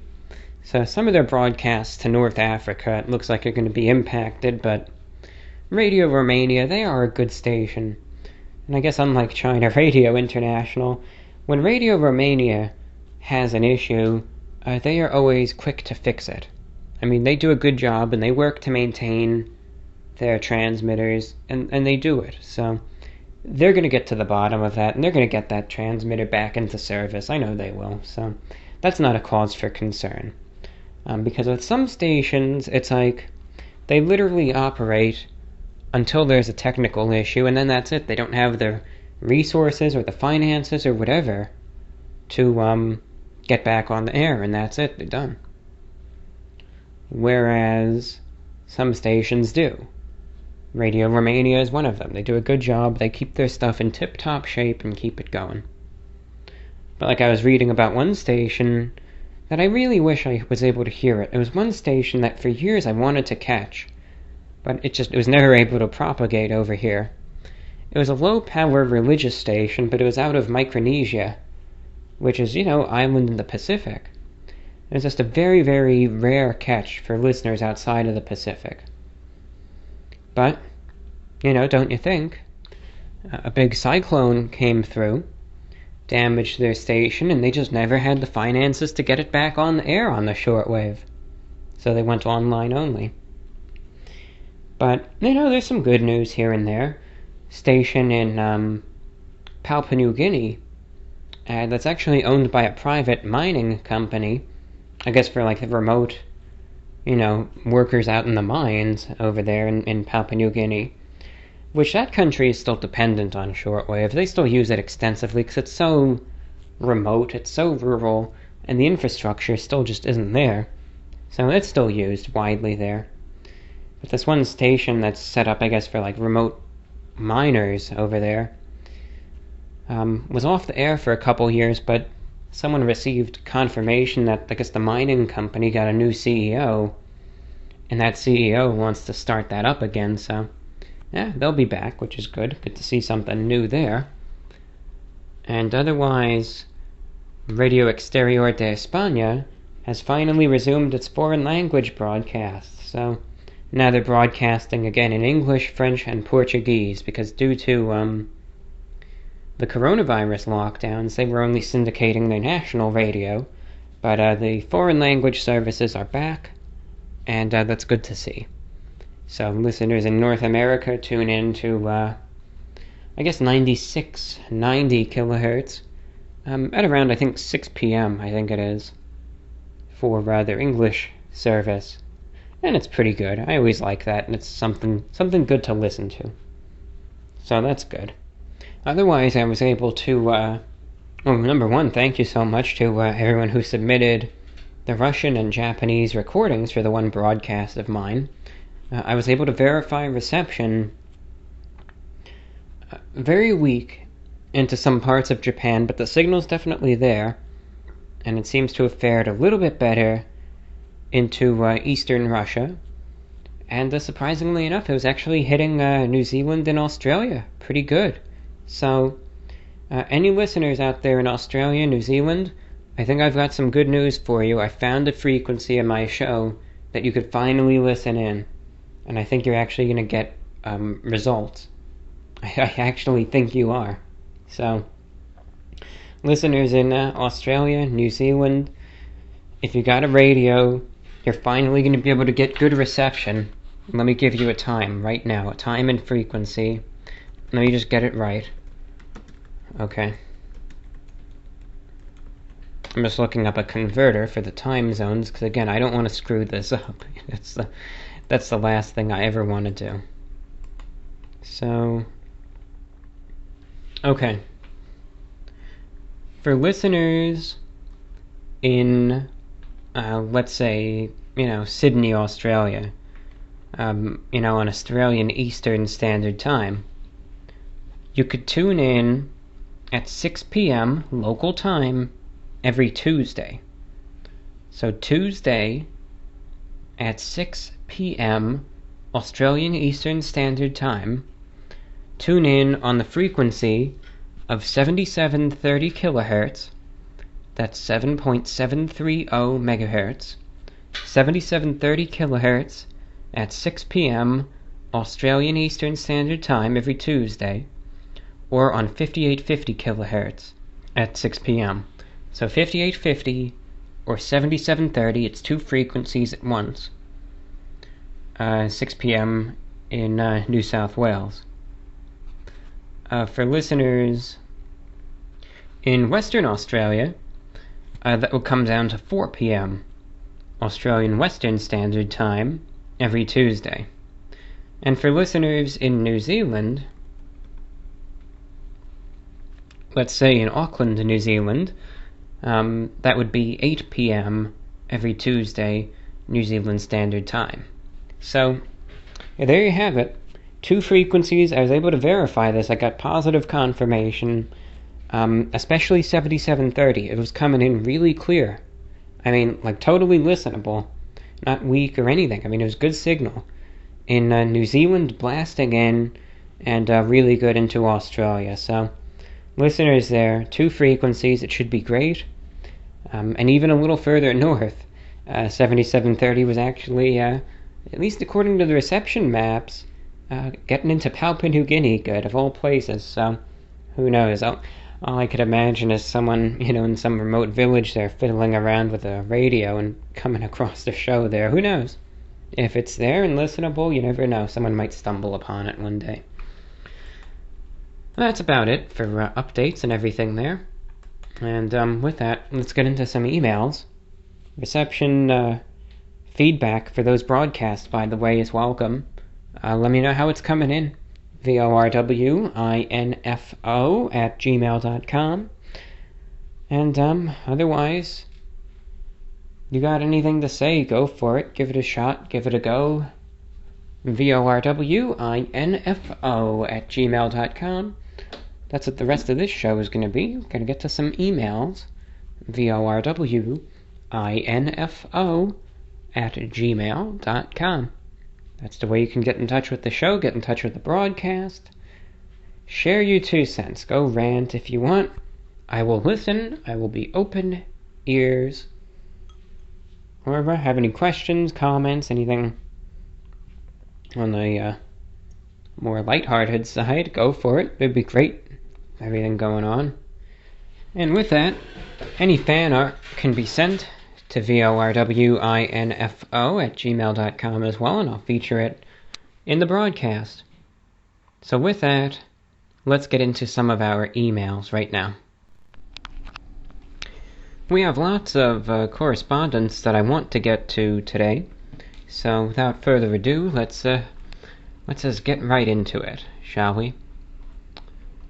First up, we have an email coming in.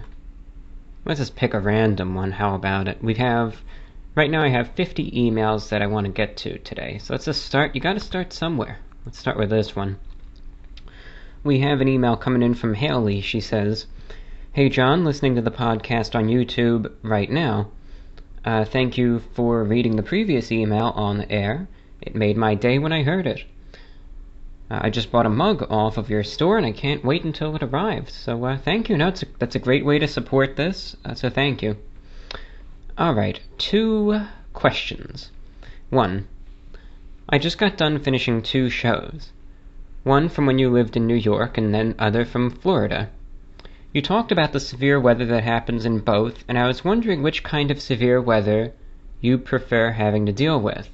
For example, I live in North Texas that gets tornadoes, and although it's scary, I would rather take my chances with a tornado versus living down by Houston and having the chance of being in a hurricane. Obviously, neither are ideal situations, but when deciding where to live, you do have to think of the possibilities when it comes down to it." Okay, so first let's just get the, get the first question. When it comes down to those 2, they're both very different. They're similar in some ways, but different in others. I would pick Florida, and I will tell you why. You see, with New York, even the thunderstorms are different that I've noticed. Florida gets thunderstorms very frequently. And the storms that I've noticed in Florida, now maybe this isn't true, this is merely from my observation, seem to be more heavy with rain. You get very heavy rain, and lots of lightning, but not much in the way of wind. Yeah, you get some gusty winds, but nothing crazy. In New York, you can get some heavy rain and some lightning, but the storms up there seem to be more wind-driven. And here in Florida, once again, the trees are, some of them are flexible. Those palm trees, they can bend at practically a 90-degree angle. In New York, a lot of the oak trees and maple trees can get blown over easily. So with the storms in New York being windier from what I've noticed on average, that's one thing. The other thing is that while there's a better chance of a hurricane hitting Florida, the infrastructure here seems to be more equipped to handle it, and New York can still get hit by hurricanes as well. It's rare, but it can happen. And, back in the I think it was the 1930s, Long Island got hit with a Category 3 hurricane, which, can you imagine that happening today? The issues that would happen if the New York City area got hit by a storm that powerful? Sandy was bad enough. I was up there for that back in 2012, and it decimated some of the infrastructure for a while. So, what a stronger one would do, I don't even want to think about it. And secondly, the snowstorms. To tell you the truth, see, I don't hate snow. That's a misconception. I don't hate snow. I think snow is beautiful, to tell you the truth. I really do. When I was up in New York through the month of December, I really do I say it's a privilege. I had the privilege of being able to experience a few small snowstorms and even an ice storm, and I didn't hate it. I think it's beautiful. You go out and you get to see all the snow on every surface, especially as it's falling, and it's so pristine, it's so peaceful, it's so placid, so undisturbed, it's beautiful. So, I really like snow. It's even fun to play around in, truth be told, to make a snow angel and do all that stuff. I know, some people may say that's childish, but who cares? Even shoveling the snow is a good workout. Now, I have nothing against snow, nor have I against ice, though it's dangerous, you have to be careful, but I like, looking at ice, and I like looking at the icicles and all of that. No, it's not that, it's the cold that obviously comes along with it that I don't like. I'm very sensitive to cold. Like I've said before, I'm sitting here, and I'm cold right now. I could feel it, like in my extremities, my fingers and toes, they feel like ice right now. And it's not even that cold, it's in like the 70s inside, it's not even freezing. So because I'm so sensitive to the cold temperatures, I would rather deal with the Florida heat, because again, I don't even sweat much at all. So that doesn't bother me, that's why I can really wear the suits and all that without incident. And it's just, the cold is what gets me. Sometimes when I get cold, it just gets so hard to get warm again. But it's not the snow itself, it's just the cold that always comes with it. But, it's not like I can't live in the cold. Again, I was, up there through December for the entire month, and I did just fine. So, yeah, it's not like it's unbearable, it's just I will take the warm weather over the cold weather. But I think that's also why I'm so comfortable, again, with wearing the masks and all that, because some people complain about the heat, but I think to me it's more like it's like a comfort. It's like the heat that it generates feels like it's a nice blanket on my face, and not some sort of oppressive warmth or anything. So that's just my 2 cents. But again, to me it's not like one is easily better than the other, because they both have issues. Look at what happened the other day. Orlando got hit by tornadoes, full-blown tornadic activity. It's very dangerous, it's very intimidating, and it's scary. You don't get that in New York, at least not to the extent that you get here. Florida is the flattest state in the country, if you'd believe it. And, you'll prove it. If you ever wind up in Florida and you go to Lake County, Florida, one of the few areas of the state that actually has some hilly terrain, you go over there and you start looking around, and you realize just how flat everything else is when you finally find yourself on an incline. Tornadoes happen here, and you don't get that really in New York. These are just full-blown tornadoes. I was watching on the news, they destroyed people's houses, and the roofs got ripped off, and all of that. I'm fine, I dodged a bullet, but, certainly lots of rain and wind. So thank you for your first question. Question 2. If there was no war, famine, natural disasters, inadequate sanitation, or questionable governments in place, where would you want to travel to?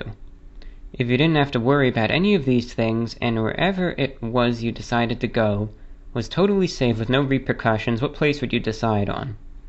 Personally, I would choose between rural parts of Africa or North Korea. Thank you for keeping the channel going, even with the censorship. So, and also said I'll be buying a shortwave radio, so thank you, Haley. That's great to hear that. Good that you'll be able to get one, be able to receive the show on the airwaves. But thank you for your understanding there, and it's an interesting second question. I mean, I agree with what you have to say there. I think the answer is for the second question. I think we're on the same page. I'd love to go to North Korea. I mean, part of me, I've really been contemplating just going there, regardless of the government. I really don't think it's one of those things. I'm saying that. I don't think I'm really ever going to do that.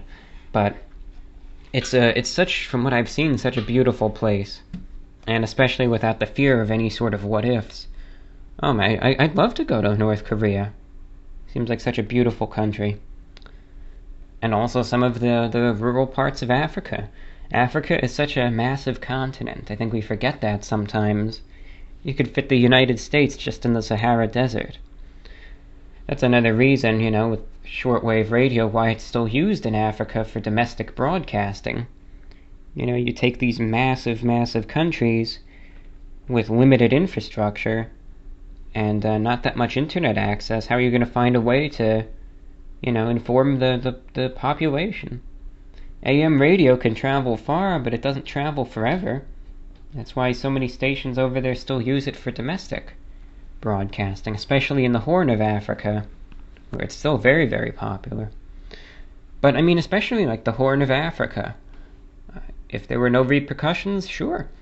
Yeah, I'd go over to Somalia. I'd go over to Eritrea. I'd be curious to see just what it's like there. It's a part of the world I've never been. I would really just go on an entire tour of the continent, experience all the natural wonders that it has to see. That it has. So that's, I think, what I would go with. So thank you, Haley, for your question. Thought it was a very interesting one. Next up, let us pick a second one out of 50. Nico in Pittsburgh just has a comment. He says, hey bro, hope you're hanging in there. I watched the SpaceX Dragon launch live. This is when the SpaceX launch happened. And it was so awesome. Did you get to see the rocket go up from where you are? Also, I agree with you about the astronauts. They seem like solid dudes.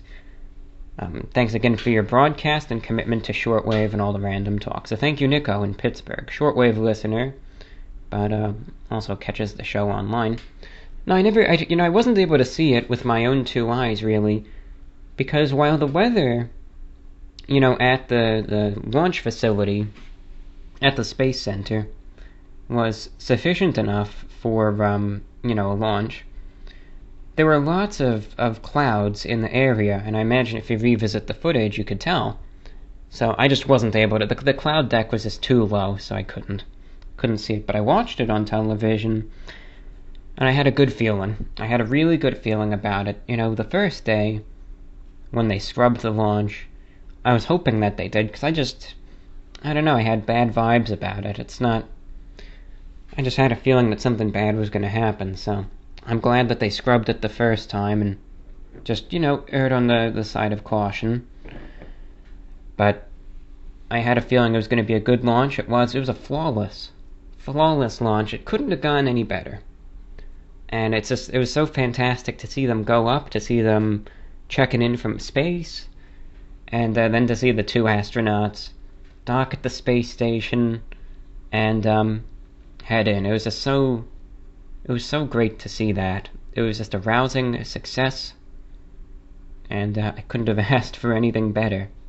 It was great. So I hope this really spells some great things for the space program, and hopefully it's just, I just feel really good about it. It's good to see, and hopefully more good things are going to come. Hopefully. So yeah, absolutely. I was just really, really stoked for it, and I'm glad it went the way that it did. Couldn't have gone better. Okay. We have an email coming in from Hudson in Grand Rapids, Michigan. Wanted to let you know I'm listening. Took a long break from listening after you were unable to be on SoundCloud for a little bit, but I'm back, at least for this broadcast. I downloaded the TuneIn app, and I'm currently listening to that. and I'm planning to continue using it to listen to future broadcasts, so it's good to hear your show again. It's been a while, so I'm a bit out of the loop. Is the show still on shortwave radio? Could you send me a schedule and the best way to listen? Thanks in advance. Absolutely, Hudson. I'll definitely get you a broadcast schedule. I've actually just marked your email down for shortwave inquiries, so that one goes in that folder. It's going to be responded to, so yes, you're going to get a written response. And 100%. It is on the shortwave with many, many frequencies, many times, many broadcasts. And it's going to stay on the shortwave for as long as I can keep it on that medium. So, absolutely. For listeners in North America, for instance in Michigan, best broadcast to hear my show is on 5850 kilohertz. That's 5.850 megahertz. In the 49 meter band, at the time of 10 p.m. Eastern, 9 p.m. Central, 8 p.m. Mountain, 7 p.m. Pacific, every Thursday, Friday, and Saturday evening. It's 3 new shows, 3 independent shows. That's 0200 UTC. It's a good frequency, 100,000 watts of power. And it just blasts across North America. It's transmitted from here in Florida, and it's beamed 315 degrees over to Vancouver, Canada. And as a result, the signal just gets across the whole United States into Canada, then, up into Alaska. And then even, further on, it could make it all the way into eastern Russia and parts of Japan. So it's a good frequency and a good broadcast for most of North America. One other frequency that I would recommend just to general listeners if you're in North America is every Saturday at 6 p.m. Eastern, 5 p.m. Central. I believe that's 2200 UTC. You can also hear my show on 6115 kilohertz, that's 6.115 megahertz, again in the 49 meter band. That's broadcast from WWCR in Nashville, Tennessee, and that's beamed over really toward the northeastern U.S. into the Canadian Maritimes, but I would give that frequency a listen if you're anywhere in eastern North America, or even in parts of Europe, because I don't know what it is with WWCR, but something about their transmissions is special.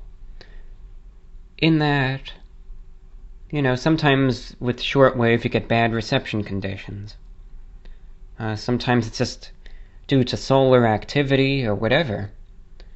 Some broadcasts just aren't received as clearly as they should be. But WWCR, I don't know what they do, but they are the one station, regardless of where you listen from the country, you can pick it up. And clearly, too. I remember once, when there were some geomagnetic storms, that when those happen, it usually just, the whole shortwave spectrum can be dead sometimes. They're the only station, and it's blasting in like nothing even happened. I don't know what they have or what they do. I remember, and you could listen to it on anything, too. I remember once I just unscrewed the antenna from my radio. There wasn't even an antenna, it was just a plastic box. And sure enough, you could still pick it up. And, I don't know what they do, but they're a good station. I've always liked them. They have good management. So does WRMI. The two of them are fantastic. And that's another frequency I'd recommend. So 6115, that goes out from WWCR. And 5850 goes out from WRMI. Henry writes in, he says, over the course of the past few months, I've heard you speak about the coronavirus. I assume you're a young man and are open-minded about new information. Hope you take the time to read the attached article. No, I can't read this one. I'm sorry, Henry. I would read it, too. Might not be something that everyone would agree with, but after what happened, I can't. I'm sorry, Henry. I apologize there. It's just, after what happened with the last show that was about the coronavirus, and I can't repeat that. It's a shame. There's certain things that I would be interested in talking about, especially on the conspiracy side of things, But, things have just gotten more tight, at least on some online platforms, about doing that, so that's why I haven't really spoken about that much anymore. It doesn't stop me from researching them, but you just, talking about it is a different thing. It's just, they really go after that now, so.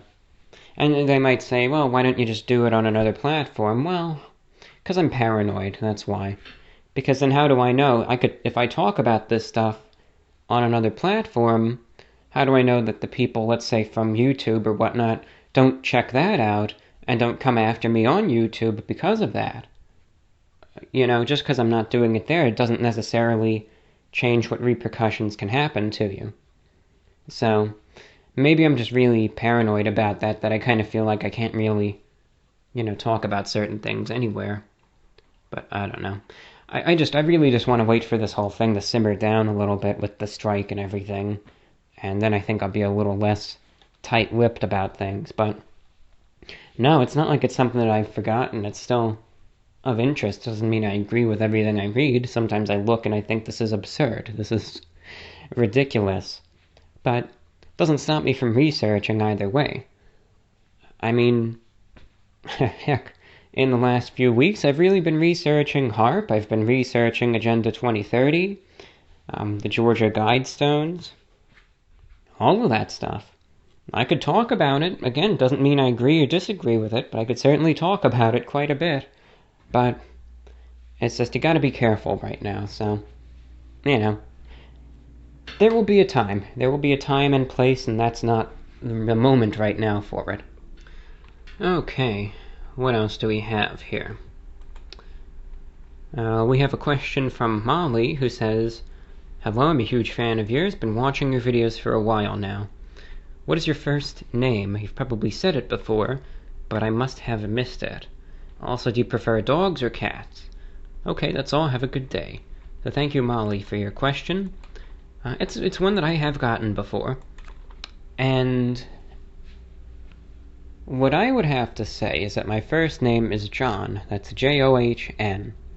Because you have various derivatives of John. You have Jon, or you have the formal Jonathan, but I've always just been, plain and simple, very basic. John. John. That's what you have. That's my name. And there you have it. So, that's what you have. It's not like my first name is Review, and my last name is Brah. Or it's not like, as some have thought, my first name is Ron, right? Ron Van Empty. I'm never gonna get sick of that joke. Or, as I sarcastically said in one video in 2013 after I watched the one clip from the show Community, where I said, "This is Leonard." And that isn't my name either. No, it's just plain and simple, just John. So, there you have it. That's my first name. You could address it any way you'd like. As for your question, dogs or cats, I like them both, but I am more of a cat person. Originally, a couple years ago, I would have said I'm a dog person, but having, since then, had some experience with both different kinds, I would definitely say a cat person. Because cats, I like them more. I like dogs too, but the problem is that I'm not necessarily a super high energy person. And dogs are high energy animals. They're very high energy. I think a dog, to be properly raised, needs a lot of energy. It needs a lot of stimuli. It needs a lot of love and care and attention, dedicated to it. And if you're someone who feels that they have the ability to do so properly, efficiently, and effectively, then that's fantastic. I don't trust myself with those capabilities. I don't say it's a guarantee that I'll be able to have those days. So, while they say dog is man's best friend, which I could certainly understand where that comes from, and most dogs I do like.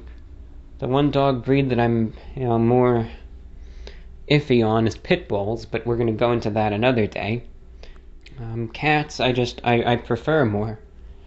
Cats are just more I guess, understanding in that way that they are pretty laid back as well. That you can, you have to show cats a lot of love and affection as well, but they're not the type that needs to be, pestered all the time. Sometimes cats, they just want to be left alone. They just kind of want to do their thing.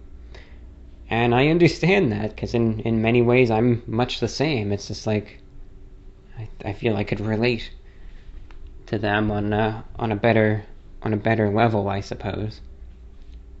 And cats, I don't know, I like cats.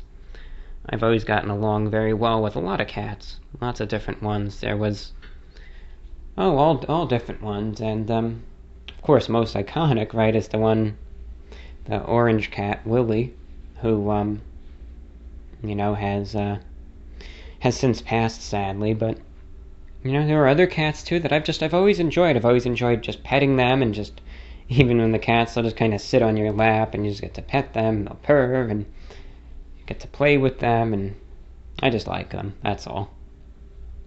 Sometimes, I really don't know about the intellect of dogs versus cats or any of that. I think they're both intelligent in different ways, but sometimes whether they are or aren't, sometimes the cats, while you're talking or doing something, it's just like they come over and it's just like they're, I don't know, listening or paying attention or observing. They're very observant, regardless. It's just so fascinating.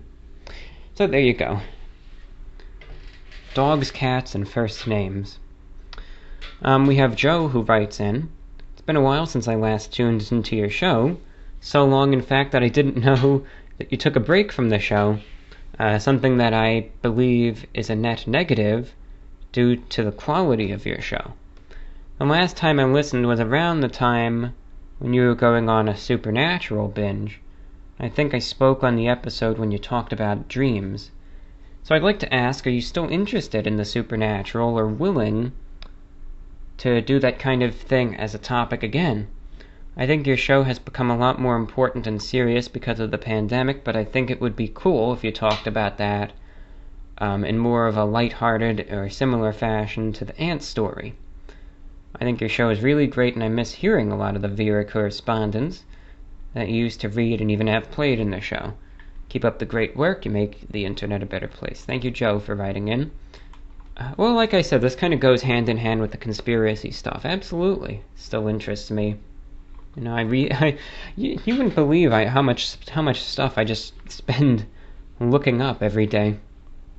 I mean, why not, right? You have this beautiful encyclopedia right at your hands, in the form of computers and phones. I try my best to just put it to good use. Of course, I play games and listen to music and all that stuff, but I try to research stuff and just try to expand anyway. So, yesterday I was spending lots of time researching, of all things, the Boxing Day tsunami and earthquake in 2004, of all things. It's just a memory from then came back to me, and I just wanted to research it better, have a better understanding of it. Why that even came up, I don't know. I'm just trying to say that I still spend a lot of time researching things that I just don't even talk about on this show.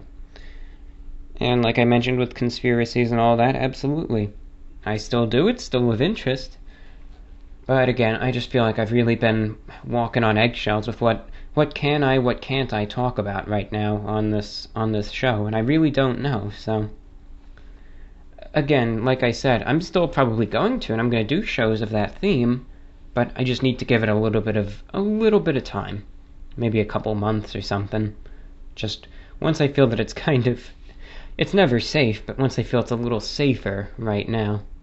I just don't want to pour any metaphorical fuel on the fire and somehow wind up getting another strike and getting the channel shut down and all of that. And it's something that I could have prevented, have it all destroyed, and then sit back and say, why didn't I just talk about that, Why didn't I talk about it?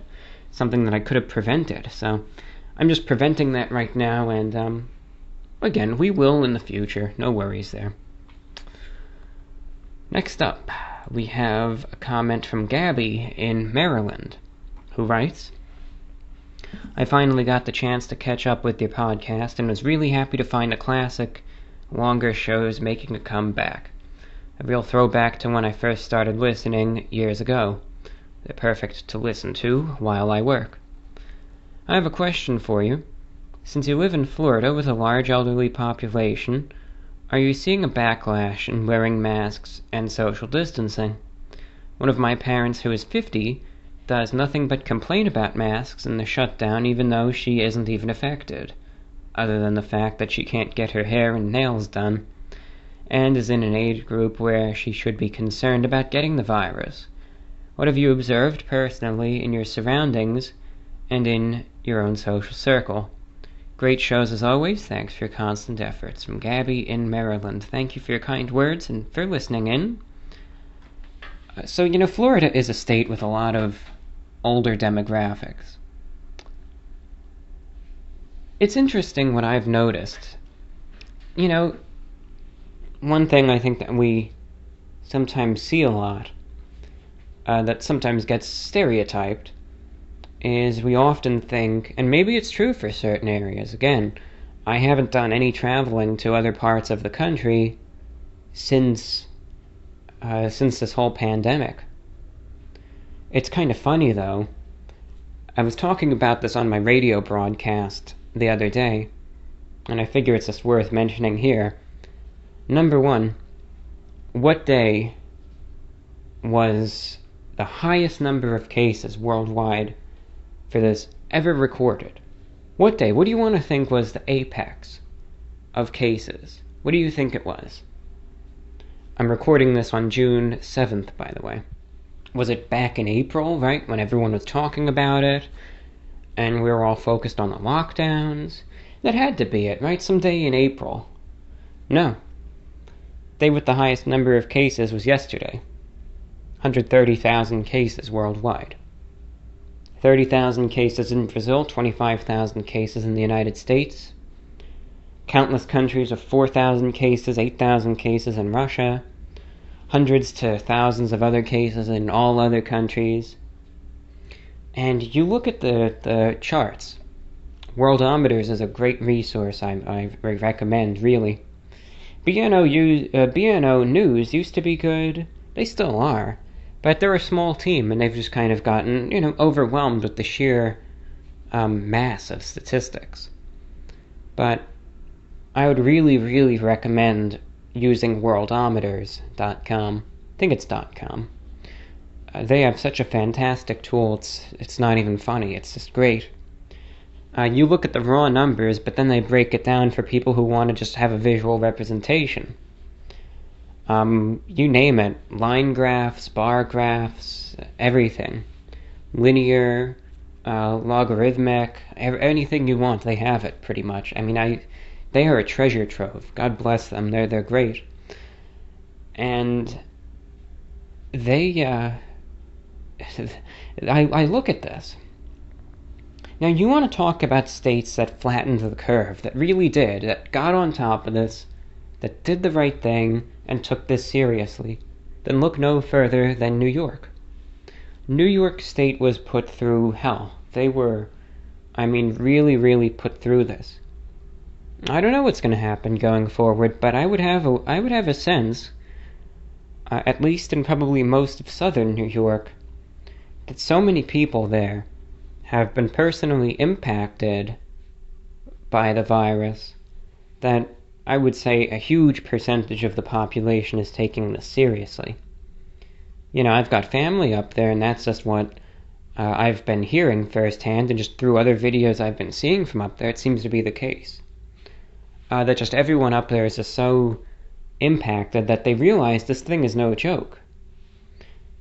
But I look in other parts of the country, and I should also say, before I get sidetracked again, they managed to get the number of new cases in all of New York State from a point where it was 10,000 new cases a day, all the way down right now to about 1,000 new cases.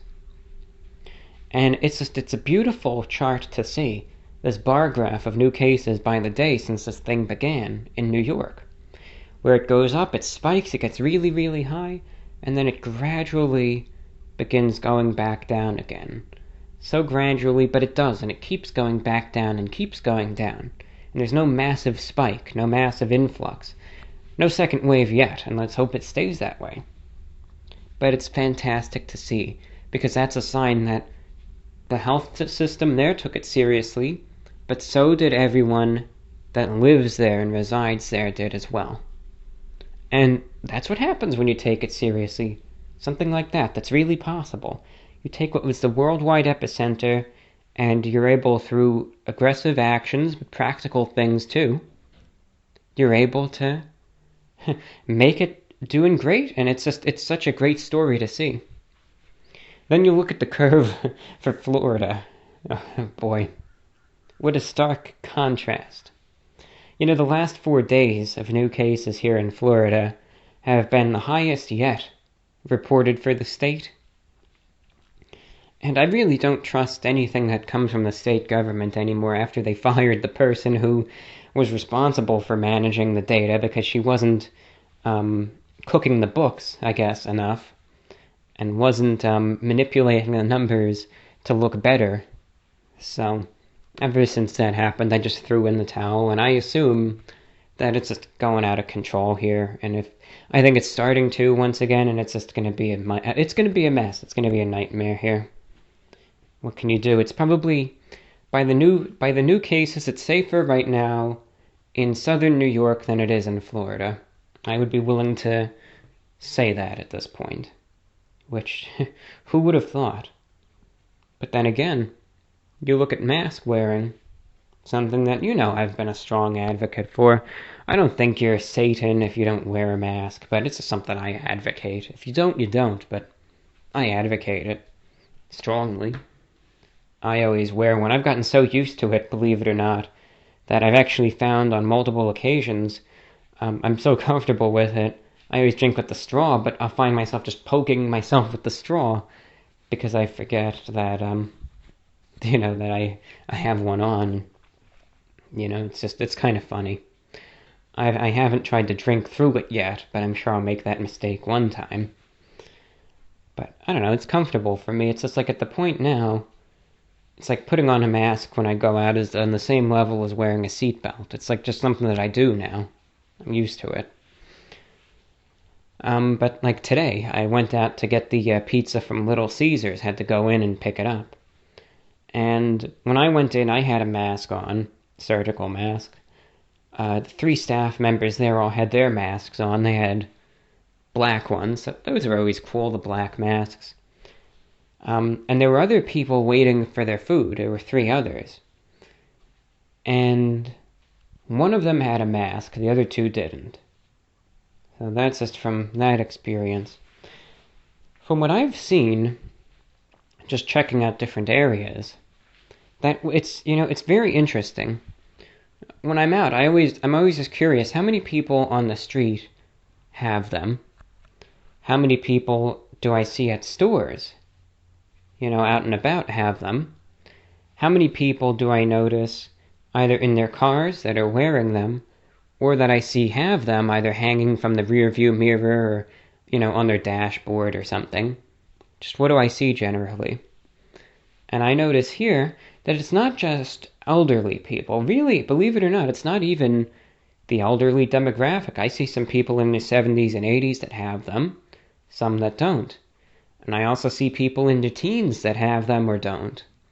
I see people with their little kids that, they have a mask on, but the little kids don't. And, all different things.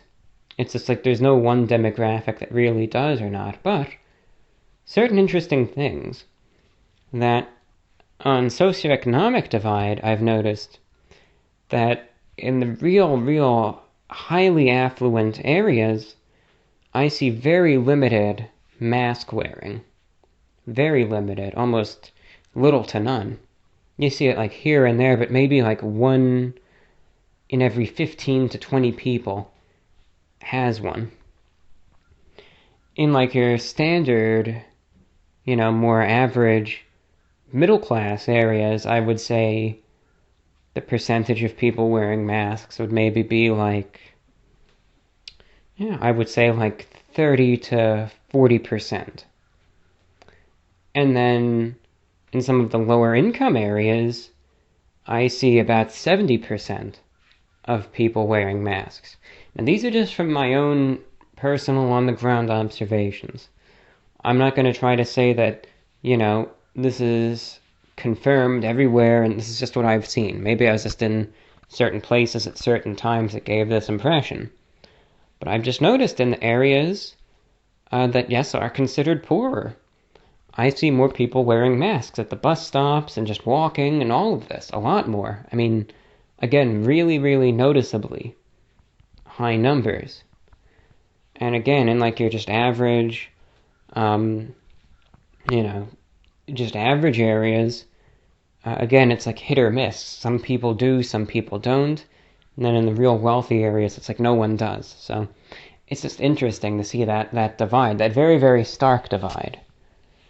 But we'll see. Certainly I know the percentage for mask wearing here it's lower than what it is in other states. Certainly New York, I've seen reports that, like 95% of people wear one over there, but up here at least you have, now with stores it's kind of different, that, a lot of stores mandate a mask if you even want to go in.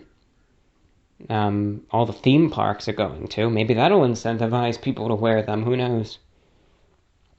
Not that I'm going to be going to those anytime soon. But, I don't know. Just don't have a good feeling.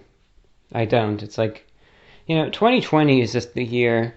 If you want a motto for the year 2020, then look no further than the phrase, when it rains, it pours. There you go. Start off 2020 with a nice geopolitical conflict. Almost start a war with the US and Iran. Then just fast track it, I should say, right into a severe global pandemic. Then you get all the unrest and protests and riots with George Floyd. Hurricane season is going to be a fun one. Let's just say, I don't want to say this. I am, though. I'm just going to say it anyway. Who cares? I think if 2020 is going to follow its current trajectory, don't even be surprised if you get a Category 5 hurricane that hits a major U.S. metropolis and just raises it, That's 2020 right there. I'm not even joking at this point. The National Hurricane Center predicts an above average hurricane season. We've already had 3 named storms. Cristobal already caused tornadoes in the Orlando area. I mean, 2020 has the makings for it. I wouldn't even be surprised in the least. As a matter of fact, I expect it. Completely expect it. What's going to stop it? When it rains, it pours. That's why you got to be ready for this stuff, just in case. Okay. What else do we have? Oh, we've got an ant story. Oh, good. Good. Okay, we got a listener in Ohio. Says, hello, Reviewbrah. Love the show. It helps me sleep at night. That's good. Have an ant story as well.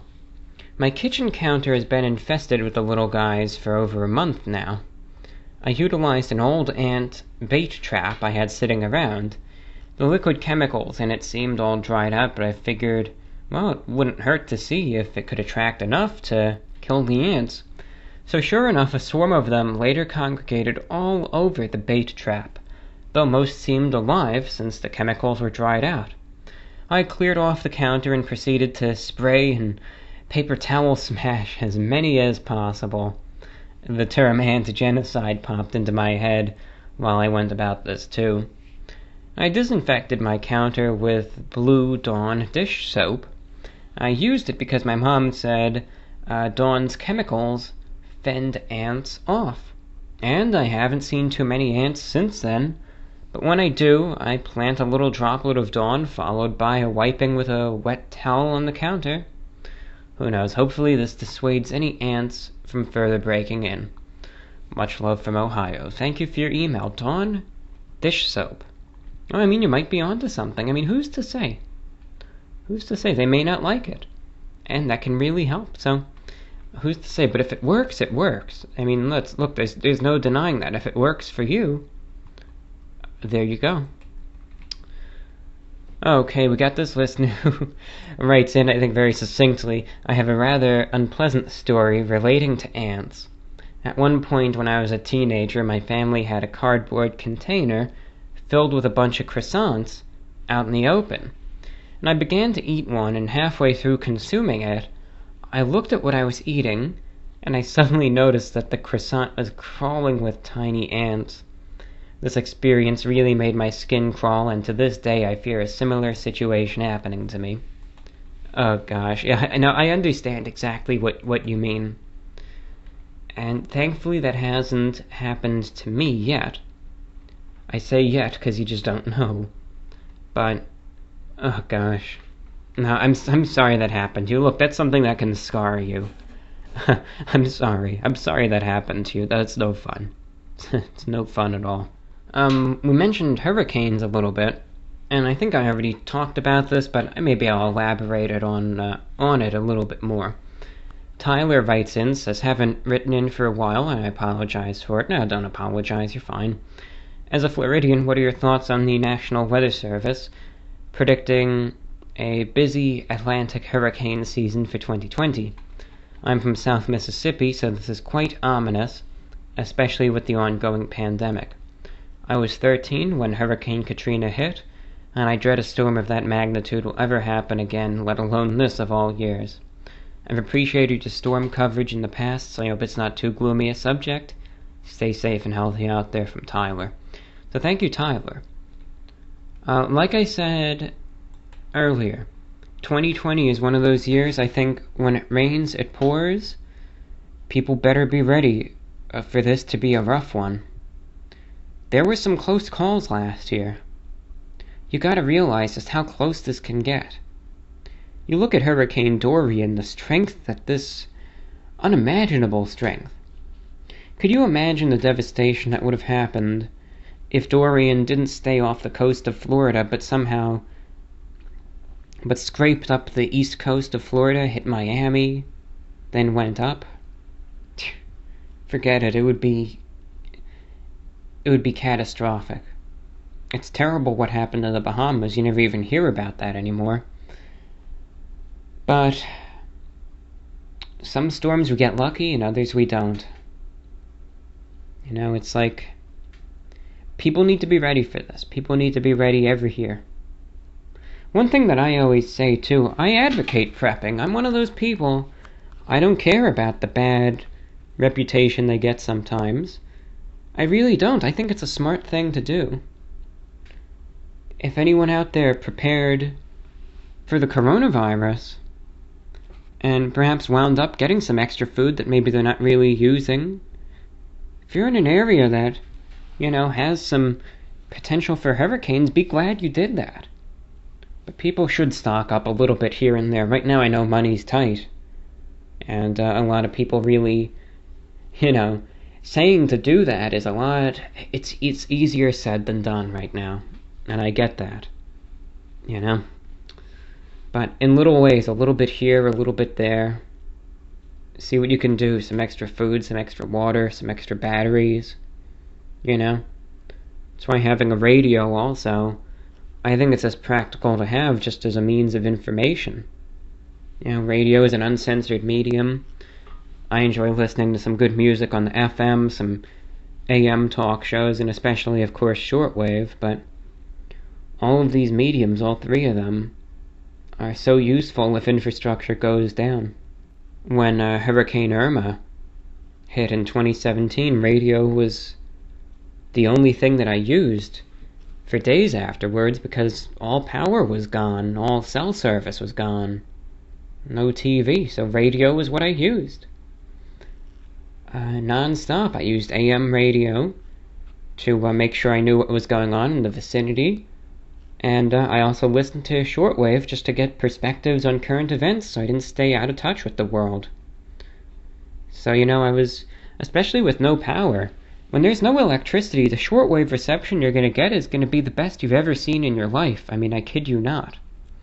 I was able to sit inside and I was able to hear Radio Sultanate of Oman, all the way from Oman, broadcasting in English, just blasting in, crystal clear, nothing to interfere with it because there was no electricity anywhere. able to make sure I knew what was going on in the Middle East, could listen to all these things. It was just, so it was really, really important. That's why I recommend getting a radio. Get one right now before you have this, before you know it, you're going to have a huge storm barreling down at you, and Amazon isn't going to ship it in time, and it's just going to be tough. If you want, make sure you get one with weather band as well. Now, that's not totally required, but it's good to have. But battery operated or hand crank, those are always important. But no, this is going to be an active season. And people, even I kind of said it as like a little bit of like a bitter, sarcastic remark. There's a lot of truth to it.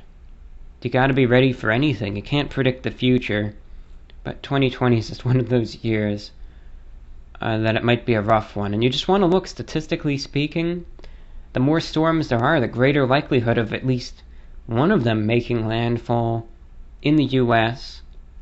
at a significant strength. And NOAA, they predict that there's going to be a lot of storms, so we got to watch this year really, really closely. But again, I've been following this Cristobal already. I don't think the impacts directly to New Orleans, or not New Orleans, Louisiana Gulf Coast that it's going to hit, should really be cataclysmic, but I think it'll make some rain, and there might be a limited storm surge, probably some power outages, maybe some gusty winds, but it's not going to be catastrophic, I don't think. Perhaps the worst damage was here in Florida with the tornadoes it generated in the outer bands of it. So, I mean, it's just going to be... that should be a wake-up call. People have to realize, hey, hurricane season is here. And let's be so thankful right now that this is Tropical Storm Cristobal and not Major Hurricane Cristobal. We got to take this seriously, and thank you, Tyler, for mentioning this. It's very, very true. I agree with it. Let's see what else we got. What do we have here? Next we go to an anonymous listener. I've got a theory about YouTube removal, not a conspiracy. Okay, let's hear it. Hi, Reviewbrah. I listened to your latest VORW upload on YouTube. I got to the point where you were talking about your January podcast and how information was reported that was just known at the time. I don't think YouTube necessarily disagrees with the points you were trying to make, but my view on this is that you might be overestimating the general population. A lot of people don't look at dates when they watch a video or read a news story. Someone might listen and start sharing your podcast trying to prove their point, even though it's months old and outdated information. There's also being the possibility of the broadcast being spliced and audio clips being taken out of context, but that kind of ties in with the previous point I made. Hope this is helpful. Hope you're staying safe. Okay, thank you. Now, I know you asked to be kept anonymous, and I always respect that. It's an interesting theory that you mention. Well, who's to say? Who's to say? It's something that I really wish we knew. I wish we could say that, at least they told you what the inner workings of it are, but I guess they don't, for certain reasons. Same thing like I wish they would tell you why something was demonetized. But they kind of just say, well, it's against the rules or something. I just wish I kind of knew what set it off. So, who's to say? I think the best thing that I've been trying to do anyway to avoid that is just to kind of censor myself before it's done and, before anything gets silenced needlessly. Same reason why I just haven't been talking about conspiracies or any of that. It's fascinating to me, but I just don't want anything to be taken the wrong way. And YouTube, again, look, it's their site.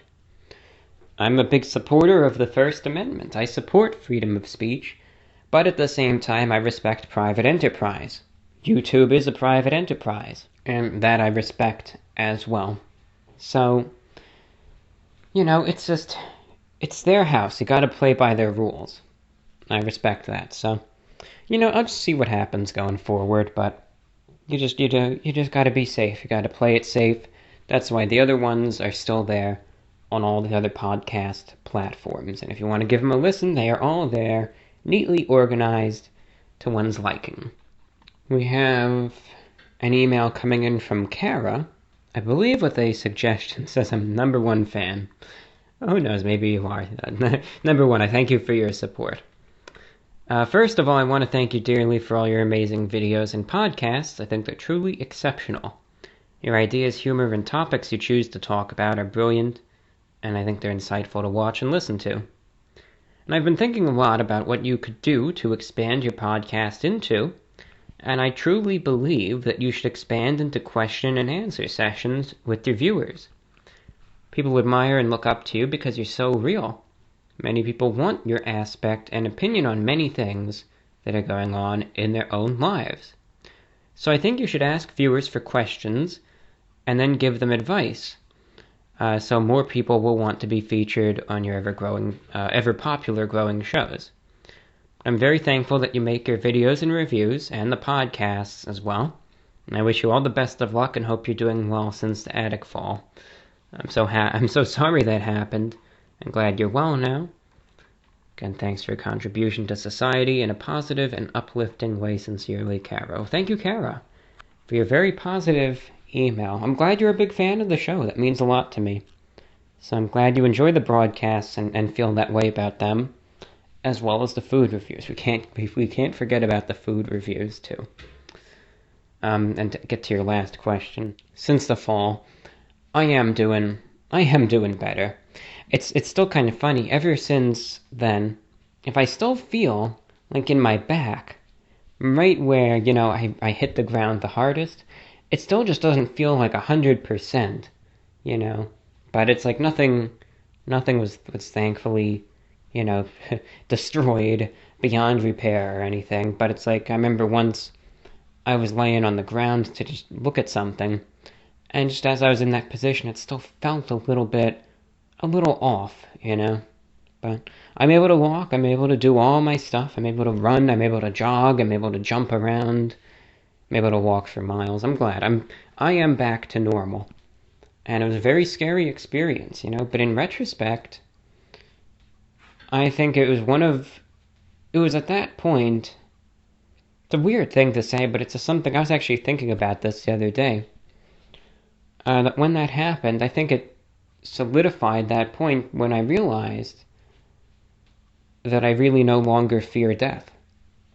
Because I remember that morning when I was there in the hospital, in the emergency room, and they were gonna do scans of my brain and everything because they were not sure, because when I fell, it was right there in my back that hit the hardest, but then immediately it was the very back of my head that just slammed into the concrete there.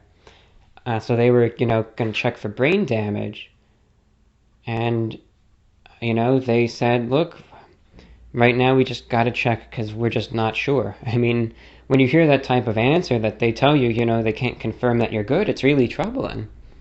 But I just thought, look, if I'm dead in, a couple hours, and if I'm unconscious, look, what happens, happens. If that's just my fate, I'm resigned to it. And if that's just what was meant to happen, then, wish I could have stuck around longer, but that's just the way it is.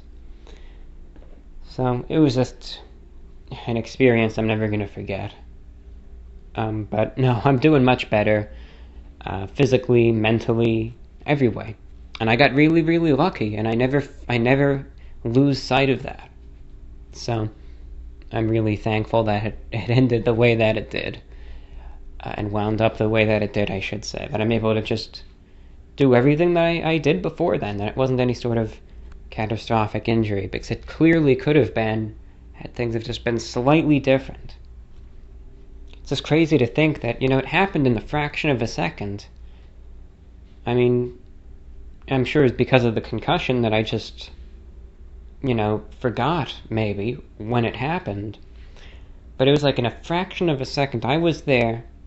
I remember for like a millisecond in fall, and then on the ground, looking back up, just not even understanding right away what had even happened. But to think just in that fraction of a second from the time where I lost balance and then fell, had I done something differently, maybe if I moved my head back a bit more, moved a little bit, and I landed on my neck, things would be very different. No denying that. So who knows? I just got lucky. That's all I can really say. Just pure luck. That's it. The fact that it wound up the way that it did, very, very lucky, and I'm never going to lose sight of that, ever. Something I still think about often. But as for your suggestion, I appreciate it. I think that's a good suggestion. And I don't have the answer for everything. I don't have the answer for a lot of things. But if someone writes to me asking for perspective, there's a difference between a perspective and an answer. Yeah, an answer implies you have the solution for something. Perspective just implies you're interested in what your thoughts are. And again, I really have the answers for nothing. But if someone writes in with, the explicit purpose of asking for perspective, I think that's a really good idea. I would try my best to give a thoughtful comment to many of those questions.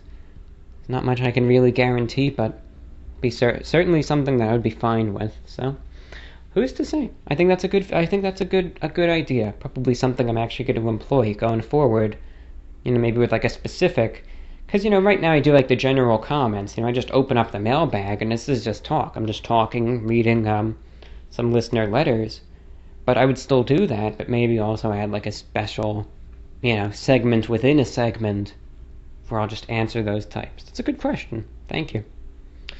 Speaking of, any feedback, as I mentioned, feedback, questions, comments, anything you want to talk about, anything you want to mention, anything.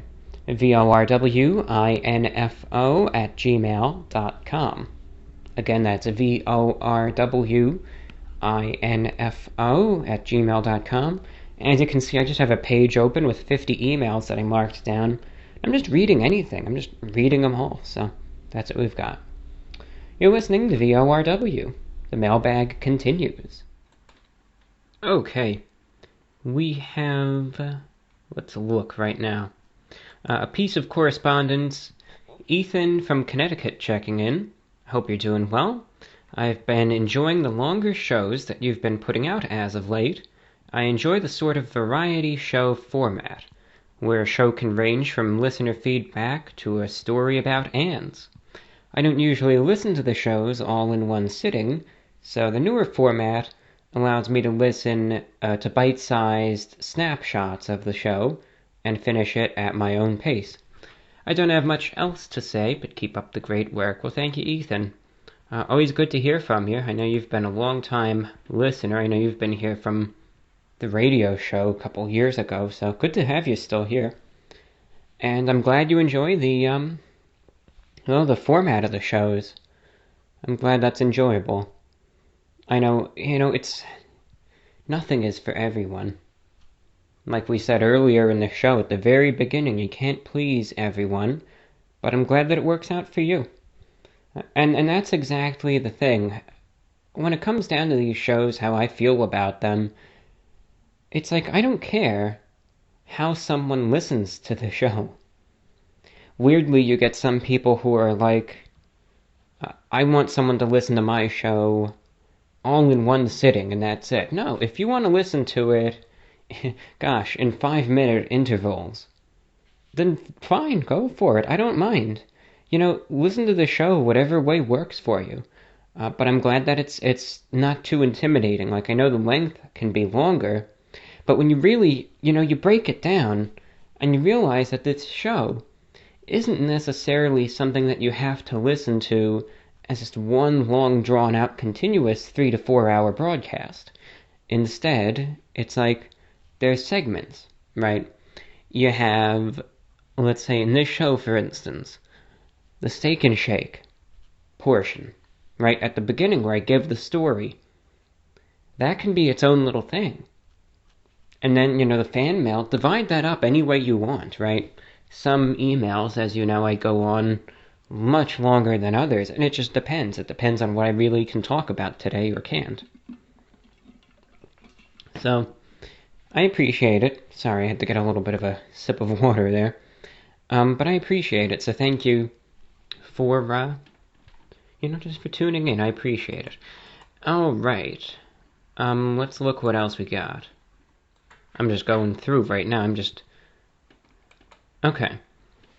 We have an email coming in from a listener in Port Orange, Florida. Oh, okay. On SoundCloud. Wants to share some thoughts about the YouTube strike. He says, I can truly relate in a multitude of ways. A couple of years ago, my channel got taken down due to bogus copyright strikes, and my appeals were unsuccessful like most other creators. I did exactly what you did, as far as creating a video explaining the situation and putting my other videos on private, but before I knew it, YouTube terminated my account anyway. My advice to you would be to delete the particular videos immediately and bite the bullet. As much as it sucks and feels wrong to do, I wish I did, and I'm pretty sure if they shut down your channel, they'll shut down the Report of the Week too. It's not worth the risk, in my opinion. So thank you for your feedback. When it comes down to that, I agree. Like, I was mentioning what I was going to do, and I went overboard. I was concerned just about 4 shows. I went ahead and got rid of 8, I think, or 9. And, the big coronavirus word doesn't exist on that channel anymore. For good reason, of course, but no, that's exactly because you bring up a good point. It's one of those things that's entirely, at least I would hope, preventable right now. You can go ahead and you can take this action. The channel is still there. It's not gone. It's not destroyed or anything. So there's still time to act on it, which is exactly what I hope I did successfully anyway. I don't know, but I hope so. I really do. So thank you, though, for your feedback, and I'm sorry you lost your channel. I know that must be terribly frustrating that ever happened. I'm sorry it ended up that way. Okay, next email comes in from Joanne in San Diego, California, regular listener, and she writes, Hi John, your recent shows have inspired some of my own random topics. Insects. I don't live on the ground floor and my windows here don't have screens, so my biggest issues are fruit flies and corpse flies. My prized possession is my bug zapper. The loud electronic snap of a fly being killed is extremely satisfying. As for smartphones, another topic, with every passing day it's becoming harder to live without one. Apps for shopping, banking, etc. are optimized for phones now, and not keeping up is at my own loss. Even my father is thinking he will have to learn to use one. Have your views on smartphones changed? So, to interject, because I know you have one more point you want to bring up. Onto smartphones, I'll tell you this. Now, I was very, very anti-smartphone for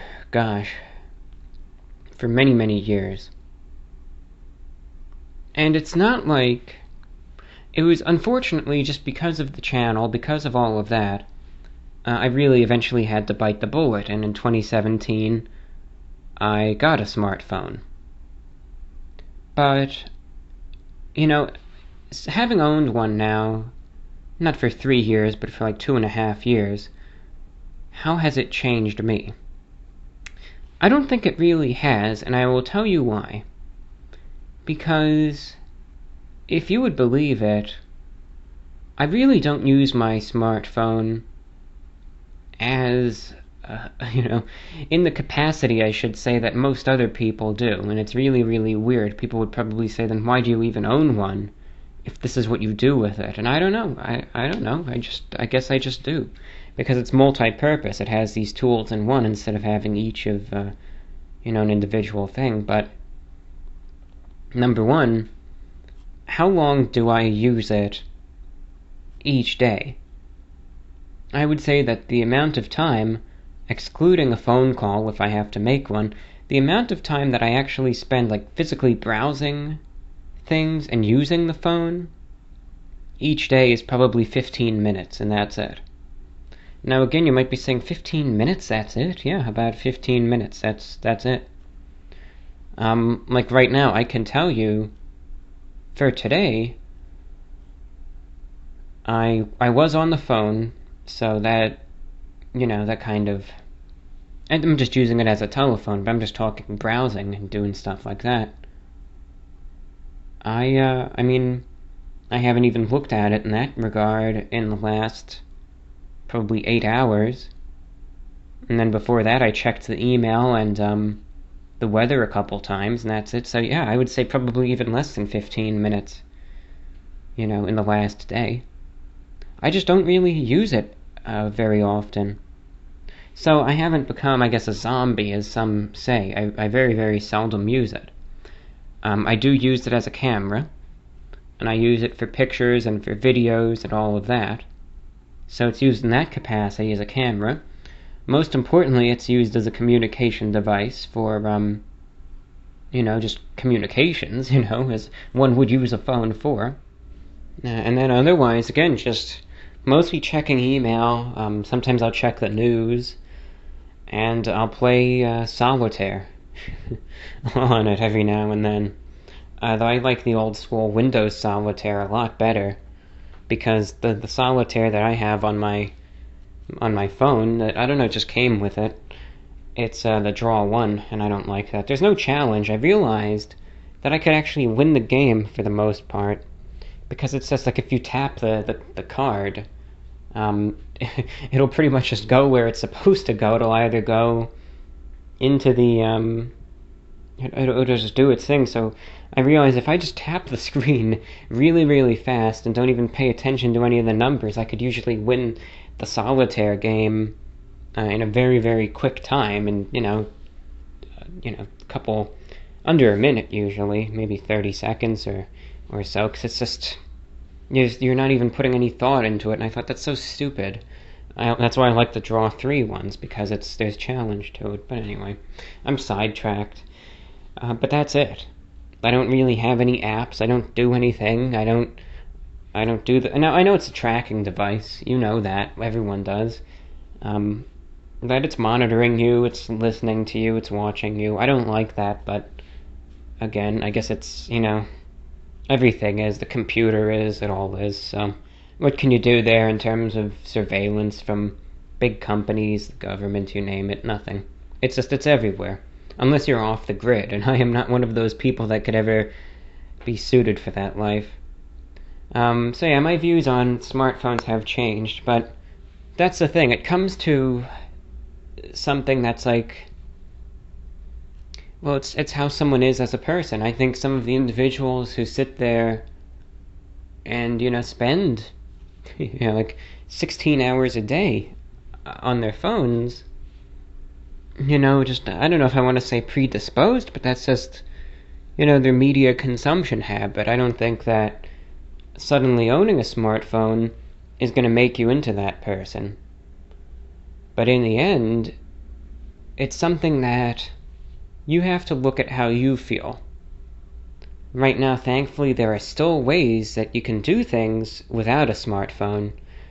Like I said, I do almost every single thing on a computer. Again, I just use the smartphone really for calling, for communication, for taking pictures and videos, playing the occasional game of solitaire, and checking the news and email. And that's it. I don't use it as some sort of fancy tool for apps and for this and that and the other thing.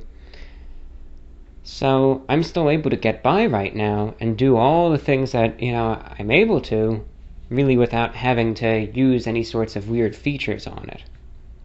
Like even one stupid thing at Little Caesars that I hate. When I went to pick up the pizza the other day, I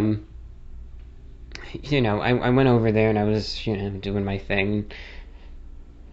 Had to go in and they have this stupid pizza portal and all that. Now, I know I'm usually, you know, usually if it's in the pizza portal or whatever, but even then, I just don't like how at first, when you have to pick it up from this pizza portal, you had to scan the QR code on your phone to even get the pizza.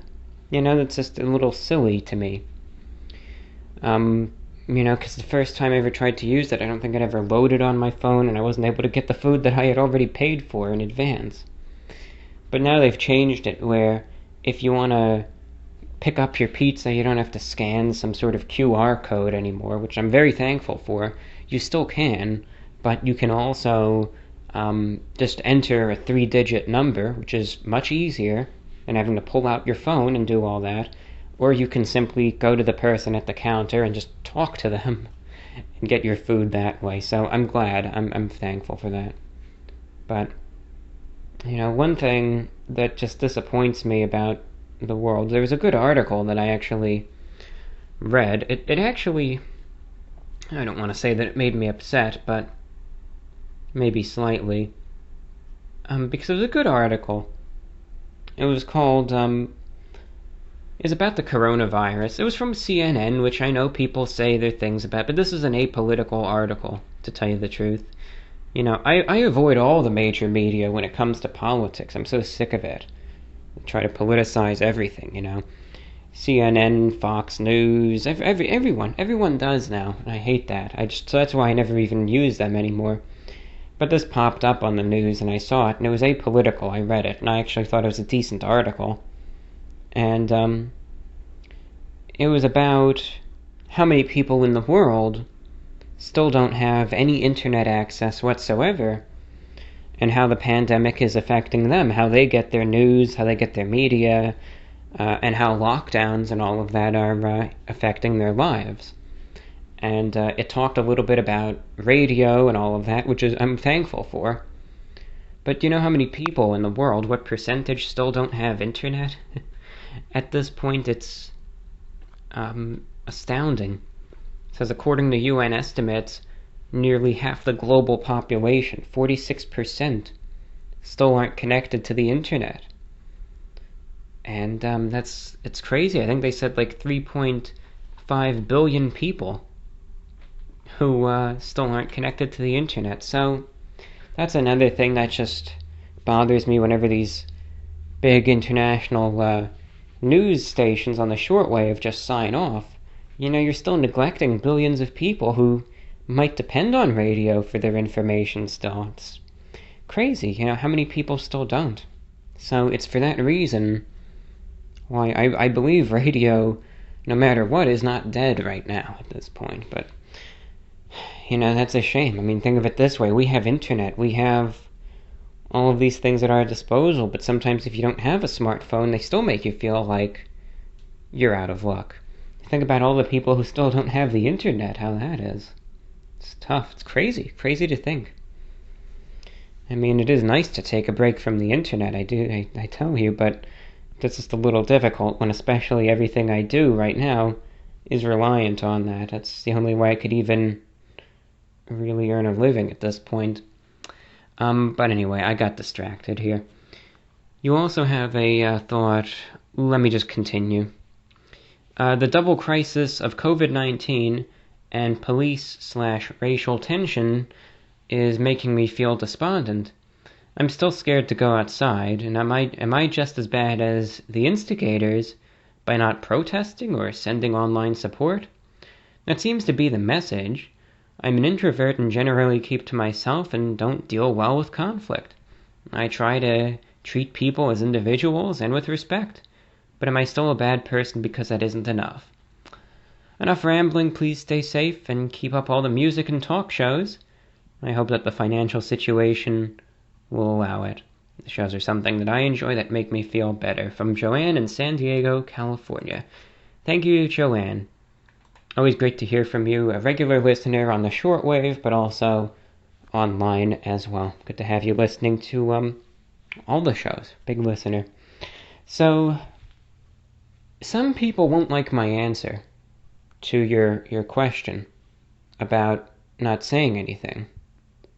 Some people I think aren't, but I'm sorry, I'm not going to be one of those people. Are you a bad person for not saying anything? Absolutely not. No. No.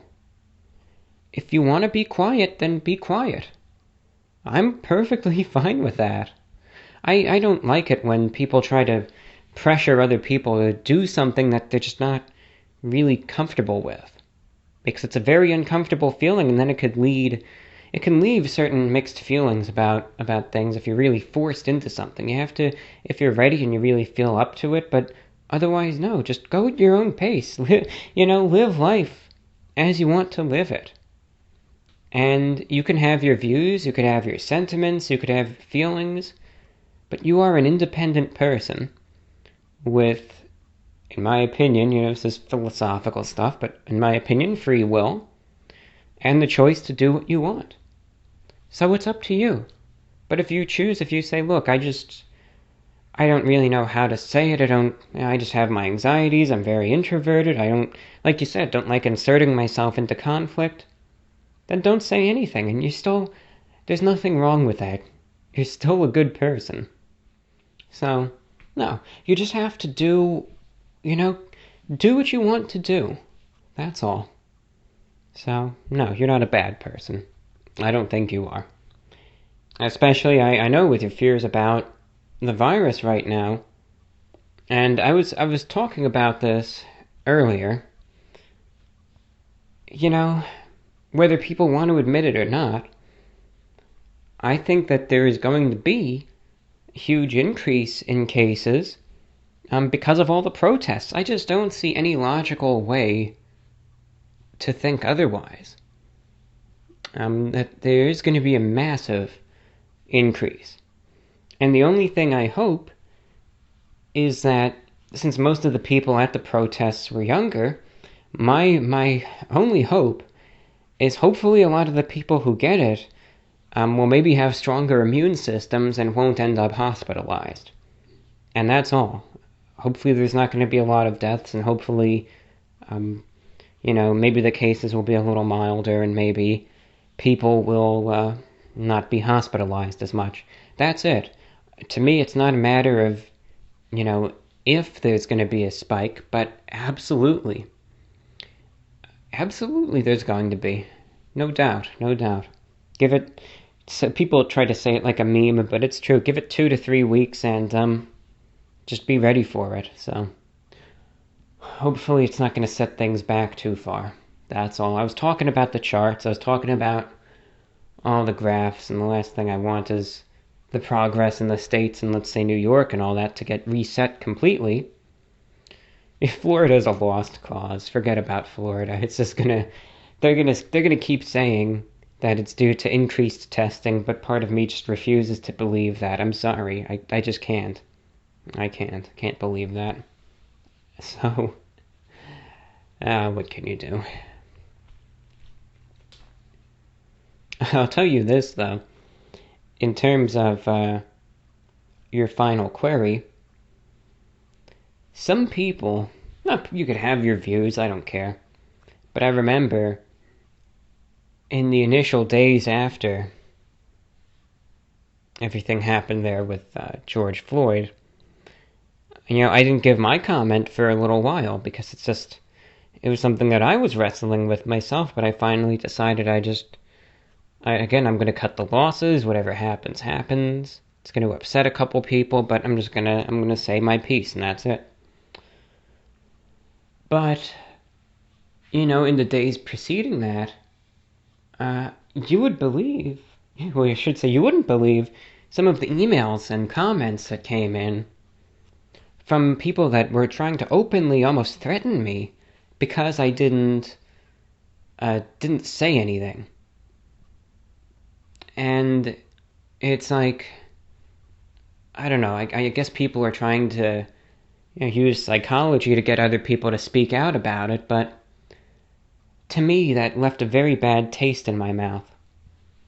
And I thought, I feel the way that I do, but then if you feel about it this way, and you're trying to threaten me, because I didn't say anything about it, is that supposed to make me more sympathetic? How is that going to help?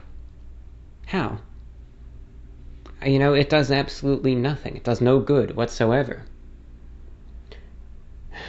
But people are different. Everyone's different. Some people are used to, sometimes it just comes down, not really to a movement or anything, but down to someone's personality.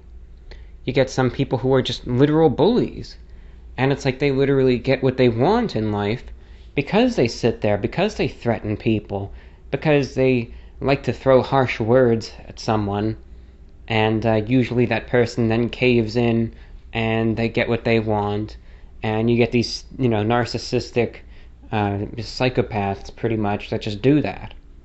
And you get that from every single side, every angle, every viewpoint, no doubt about it.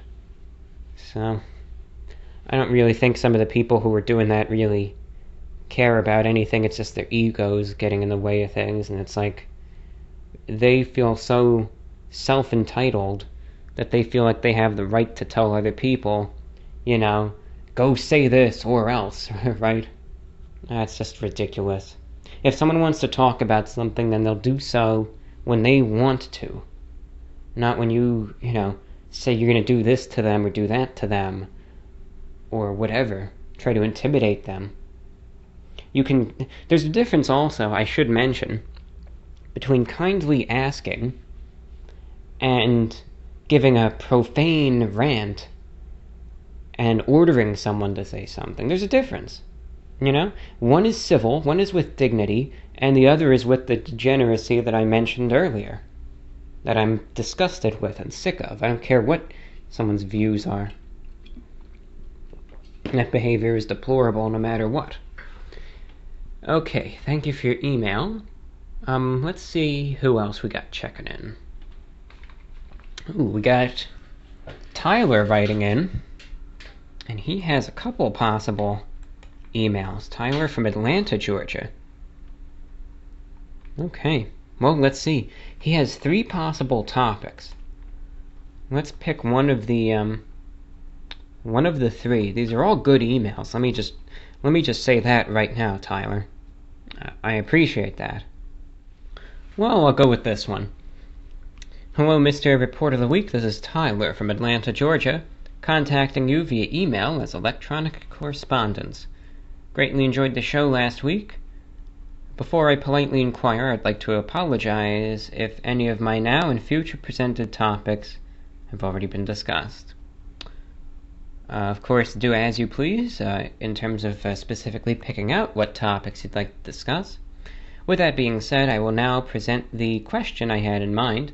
I was wondering, since I would personally characterize you as being a traditional gentleman in a contemporary world, what's your outlook on chivalry? By this, I not only mean chivalrous deeds toward women, such as opening the door when entering and leaving a building, opening the vehicular door, pulling out a chair, etc. But I also mean just doing courteous acts in general, like helping someone carry a heavy object, helping the elderly cross the street, waiting to eat so that everyone at the dinner table gets their food, while your meal may sit momentarily, etc. As a side note from my personal experience, many people appreciate it when I'm just being a decent person and helping them out, but admittedly there are some interactions that carry out with a token of gratitude missing, unfortunately, and it seems that they just take my kindness without a care. However, I simply resist the strong urge of showing any disappointment, hold my tongue, and try to say to myself mentally, I did my part in an attempt to help make their day a little better / easier, and I hope they spread the generosity as well elsewhere. Some people will say that you should do things without anything in return, and while I agree to a certain extent, I think that a simple verbal expression of appreciation for the sake of manners, to let people know that you value their assistance, is always well received in my opinion. Thank you again for taking the time and effort in reading this message, and I look forward to your next weekly show. I hope you have a terrific night from Tyler. Thank you, Tyler. number one, for your email. It was very well written, and I appreciate that you actually sent in a few. It was good to see. It was very well written, and it's a good topic. I like it. I don't know if anyone's really asked me about that before, though I've talked about it slightly. Now, I am a supporter of it. You just have to understand, you have to have situational awareness. Meaning, unfortunately, see, I prescribe to the ideology that there are a lot of bad people in the world, and that lots of people are just intentionally mean individuals. And maybe maybe I'm just jaded because, of just the stuff I have to witness online day after day for the last, at least 7 years straight now, ever since 2013. I guess it really has changed my worldview when you just see people hurling insults at you day after day.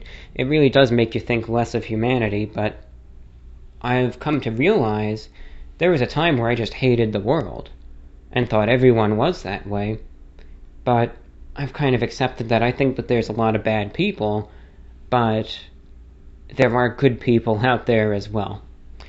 And, Tyler, anyway, I know I don't know you, but to me you seem like a good person. You seem like one of those individuals that really you try to do the right thing. You try to help others out. And the world needs more people like that. The world needs more individuals who do these things.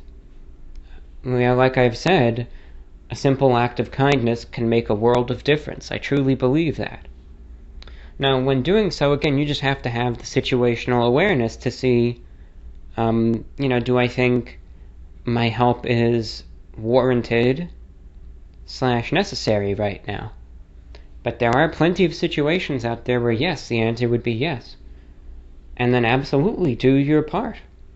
And unfortunately, the way the world is, if it were a perfect world and people had dignity and manners and appreciation, it wouldn't even have to go with saying that appreciation, would be shown in return, that there would be gratitude given. Right? Unfortunately, you do have a lot of people that really only care about themselves. And you can do a good deed and they don't really care. But you did the right thing also. Unfortunately, those negative behaviors, they feed off of itself, and it really is like a disease. It's like a virus. Negativity, it does breed upon itself, and it just festers and allows for more negativity to grow. So, as a result, to just hold your tongue, it's the best thing you can possibly do. It comes down to altruism also, where, that ideology is just selflessness and just doing all these things with no expectation of gratitude. But again, I think it really, like you said, should be common decency. Again, like if someone does something as simple as holding a door open for you or helping you with something, to at the very least say thank you. Thank you so much. But it is a world where such things, on both sides of that, the expression of gratitude, but even the acts of kindness themselves, are severely lacking. I told a story, I guess about a year ago, I would say, where last year, maybe you could, I think you could find it on YouTube. It was the flat tire story, where, a car broke down on the side of a major highway here in Florida at night, around I think it was 10 p.m., 11 p.m., and no one cared. No one cared that there were severe issues and that it just couldn't be moved at this point without assistance. And no one cared. No passing motorists cared. The police didn't care. Even the stupid Geico roadside assistants didn't care. No one cared. No one helped. No one did anything until a tow truck finally showed up. And then, of all things, the driver of the tow truck happened to be a viewer of the YouTube channel. What a coincidence. But it was just a shame that I was there for hours and hours and hours with, at that point, thousands of cars having passed by, and no one cares. No one really... Now, granted, that's a much bigger deed. But, there really used to be a day, long ago at this point, where people really would have helped, where people really would have stepped in, when people, I think, cared more about each other, when there was a sense of community.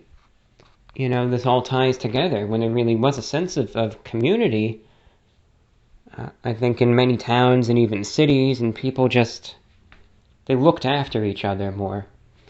Now you see, it's like every man for himself. It's like, I got mine, you get yours. It's a sad state of affairs. Sometimes I just look. That's the thing. I think people have realized at this point the way I view things is everywhere. The views are all over the place. And again, that only usually succeeds in upsetting people who disagree with you as opposed to reaching anyone who does agree. But, sometimes I really look at these things. I really don't like the way the world is heading. Like we mentioned, when I think you also see people out there that they can say nice things online, but when push comes to shove, in the real world, they'll never really act upon the things that they say. They'll never practice what they preach. They make a Facebook or a Twitter or an Instagram post a picture, and, they act like that's their charitable work. In reality, is that picture really going to do anything? Is it really going to change anything? I don't know. Some pictures really can change the world, but some people act like just doing that and making a post on social media is doing a good deed. I don't know. I guess in some ways it does, but in some ways it doesn't. And it seems like, again, in the real world, some of those same people anyway just don't do those things that they, I've already said it. I'm just repeating myself at this point, but no, I think it's important. As for me, again, I don't ever expect any sort of gratitude in return. I never do. I never do. If someone does, I'm actually kind of taken by surprise at this point. And it's always great to see. It always puts a smile on my face, but it's not something I expect. And if someone doesn't, again, it's just, I keep my mouth shut, I'm not going to instigate anything. I'm not, it's just, life goes on and go our separate ways, and, the day continues. So that's what we've got. Thank you so much for your email and for your piece of feedback. It was really interesting. So thank you for checking in. And I know you sent in a couple more. So if anything else comes to mind, send it over. Otherwise, I might try to get to some of the other ones in future shows. You're listening to VORW International, the voice of the report of the week. Any feedback is welcome. VORWinfo@gmail.com. That's VORWinfo@gmail.com. Like I said at the beginning of the broadcast, and I will say again, if you do enjoy the show, you liked hearing it, and you want to hear more of it, consider supporting this broadcast. It's only possible with your financial support. A contribution of any size and shape really does work wonders, and you can do so via PayPal to VORWinfo@gmail.com, or via Patreon at patreon.com/the report of the week. Okay, next up we have an email from a fan in Malaysia. Says, 2 questions, hopefully to include in the podcast. Number 1, what are your thoughts on coins? I am fine with coins, and it's something that I had wanted to get into, but I just haven't had the time for it. It's just one of those things that it's like, it really does interest me, be a numismatist, right? That's what they say, a coin collector. It's a nicer way of saying that. Numismatist. I do have some coin sets, nothing of any value, just little things here and there for fun. But coins do interest me. Of course, the old coins, I always like that. And one of the things that I would do for fun sometimes is just very, very amateur coin collecting. It's always fun. Is I'm just going through loose change and checking the dates on the different coins. I always like doing that. If I ever get spare change, I always sort through it and I look through the dates, because you never know what you're going to see. And again, I remember once from McDonald's, You know, I got a burger or something, paid in cash, got some change, and I got this one dime once that looked really weird. It was like something I'd never really seen before ever in circulation. And sure enough, I look and it's a mercury dime, from like the 1930s. Not of any value or anything, but the fact that this thing was still in circulation after all these years. It's actually been changing hands and just out there all the way from the 1930s. Until finally, it wound up in my possession, where I just saved it, because I'd never seen a mercury dime ever just given out as just a change, from McDonald's. But yeah, it was the case. So you never know what you're gonna get. Of course, now some of the oldest ones that you'll see are sometimes nickels, from the 1940s or 50s. Nickels are always some of the oldest ones that I've usually seen. And otherwise, you'll get the occasional penny still with the, I guess, what do they call it? The wheat penny, the one with the two stalks of wheat, which those were created from 1909 to 1958. So sometimes I'll see those still with, mostly from the 50s, I would say. You still get that in circulation. So I always like the old coins. You never really see any of the quarters, from, I guess, the early 1960s or before, because those are worth more than 25 cents, and those things get scooped up real quick. But what I've always thought about doing is, maybe I'm just going to do it. Maybe I'm finally just going to go bite the bullet at some point, but maybe I'll get a couple bucks one day and go to the bank and just get the cash and just exchange it in for coins. I think you could still do that, right?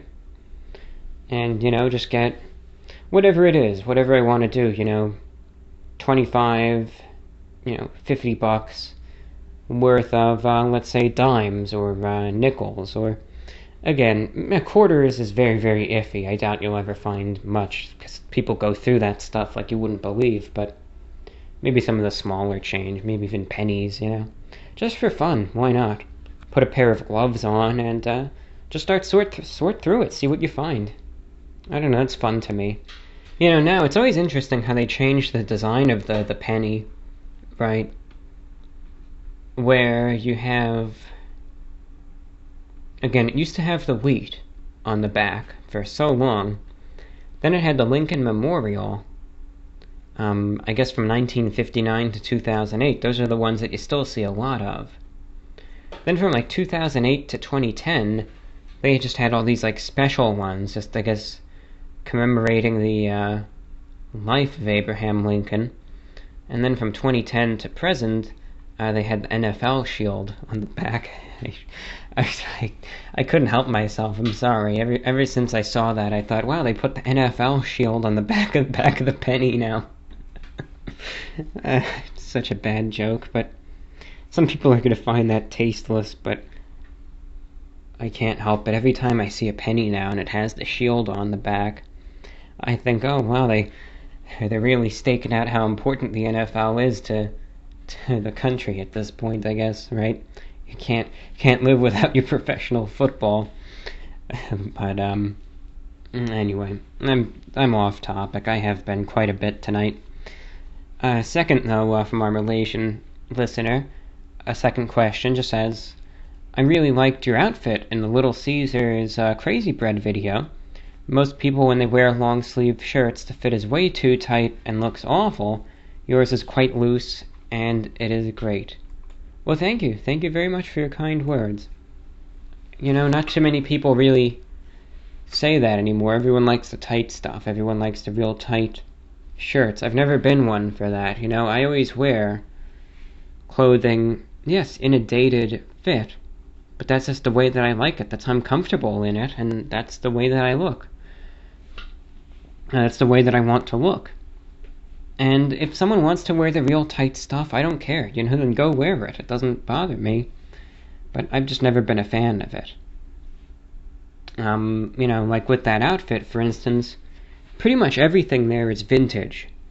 And I don't wear the vintage stuff just because, I hate the, I don't wear it because it's supposed to be cool to wear it or something. I just wear the vintage clothing because I cannot find any modern clothing that, isn't like some sort of $2,000 Gucci pair of pants, which the real high fashion stuff is in styles that I like. But I'm not going to blow $2,000 on a pair of pants. I'm going to go to the thrift store and buy a pair of pants from the 1990s or 80s, or even early 2000s, for $5, and that's it. I don't care if it's used or not. Most of my clothing is, but that's why I like the older styles. And I just can't find anything new that isn't insanely expensive that fits that. Like, again, with suits. I like a roomy jacket, I like wide lapels, I like the darker colors, a longer jacket again. The pants, usually, they're always pleated. Wide leg, sometimes cuffed, but just very, very flowy and drapey and, don't have any sort of, taper or fit. That they're just wide leg, very, very traditional fit. Which all of these styles were very popular with menswear, again, in the 1980s, 90s, and into the 2000s, and then slim fit came, and that's been popular ever since.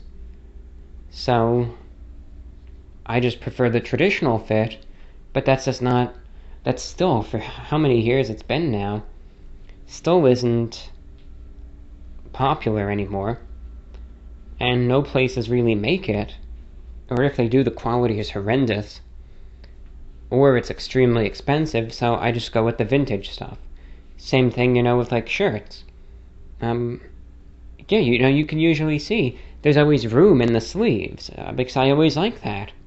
Or I will wear even a short sleeve dress shirt with a tie, something that isn't looked upon very, very well right now.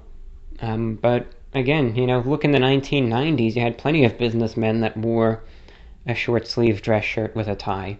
I especially do because here in Florida, it gets so warm, you're comfortable with that.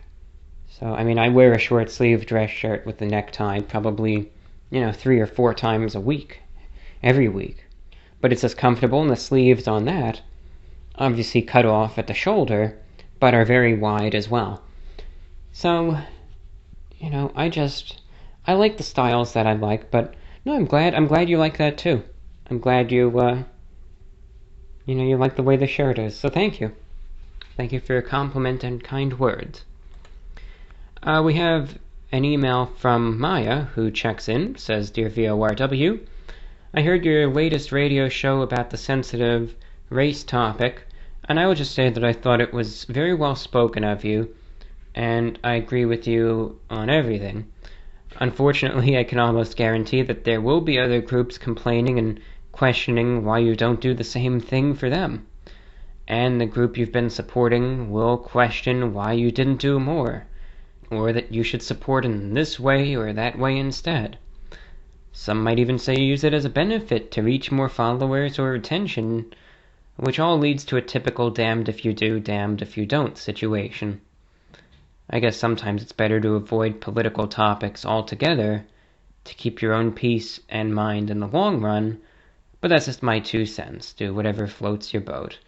Realistic but hopeful wishes. No, you're absolutely correct. Most of the time I don't touch this stuff with a 10-foot pole because it's so toxic and vitriolic.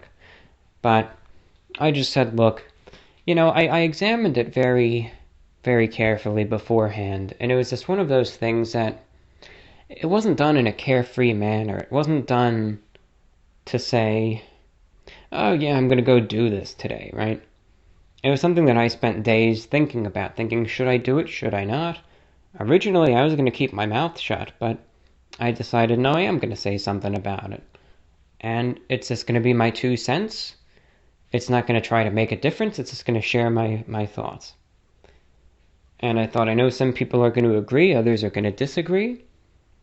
Some people are going to be very, very angry. But if it upsets people, I just have to cut the losses, move on, and that's it. Most of the time this isn't a political show. It's very, very rare that I ever give comments on such sensitive issues. And it's not going to be a regular thing. This is just an extraordinary event that I wanted to comment on. That's it. It's not going to be some sort of, all of a sudden now I'm just contributing to the toxicity of American politics. It's not going to be that way. Never will be. I hate that system. But I just understood full well that, yeah, it's going to cause some damage, but, if you could see me right now, I just shrugged my shoulders. It's like, all right, you cut the losses, you move on. Again, I also think a lot of people possess the civility that even if what might be said or what might be expressed isn't totally in line with their views one way or the other, they have that maturity to understand that not everyone is on the same page, not everyone thinks alike, but we can still communicate, we can still, be, you could still be friends despite not seeing eye to eye on everything. At least that's how I see it. I'll talk to someone if they're left-wing or right-wing, I don't care. I'm interested in what other people think also. I'm not one of those people that, oh, you're on this side of the spectrum, so I don't associate with people like that. No, I try to give everyone a chance. Some people blow that from the first second, but I always try to give everyone a chance. That's just how I've always been. It's just how I am as a person. Maybe that's a flaw, but that's just how I've always been. We have another letter coming in from John in Pennsylvania. I read this one, and it's a little long, but it's one of those pieces of correspondence that it doesn't matter. It's just very, very well written, and it's really worth sharing, so let's just get on to it. John in Pennsylvania writes, after being on YouTube for probably what is approaching 10 years, I've seen your videos come up on my suggested in the past, and as I don't go for YouTube telling me what I should watch, I typically ignored them. Well, I finally caved and watched one of your videos, then another, then a VORW podcast, and then another, and now I'm hooked. And I have to say, I regret turning down those original suggestions because I was truly missing out on some unabashed excellence. Now I'm in for my next phase of participation with your videos, which is writing into the show.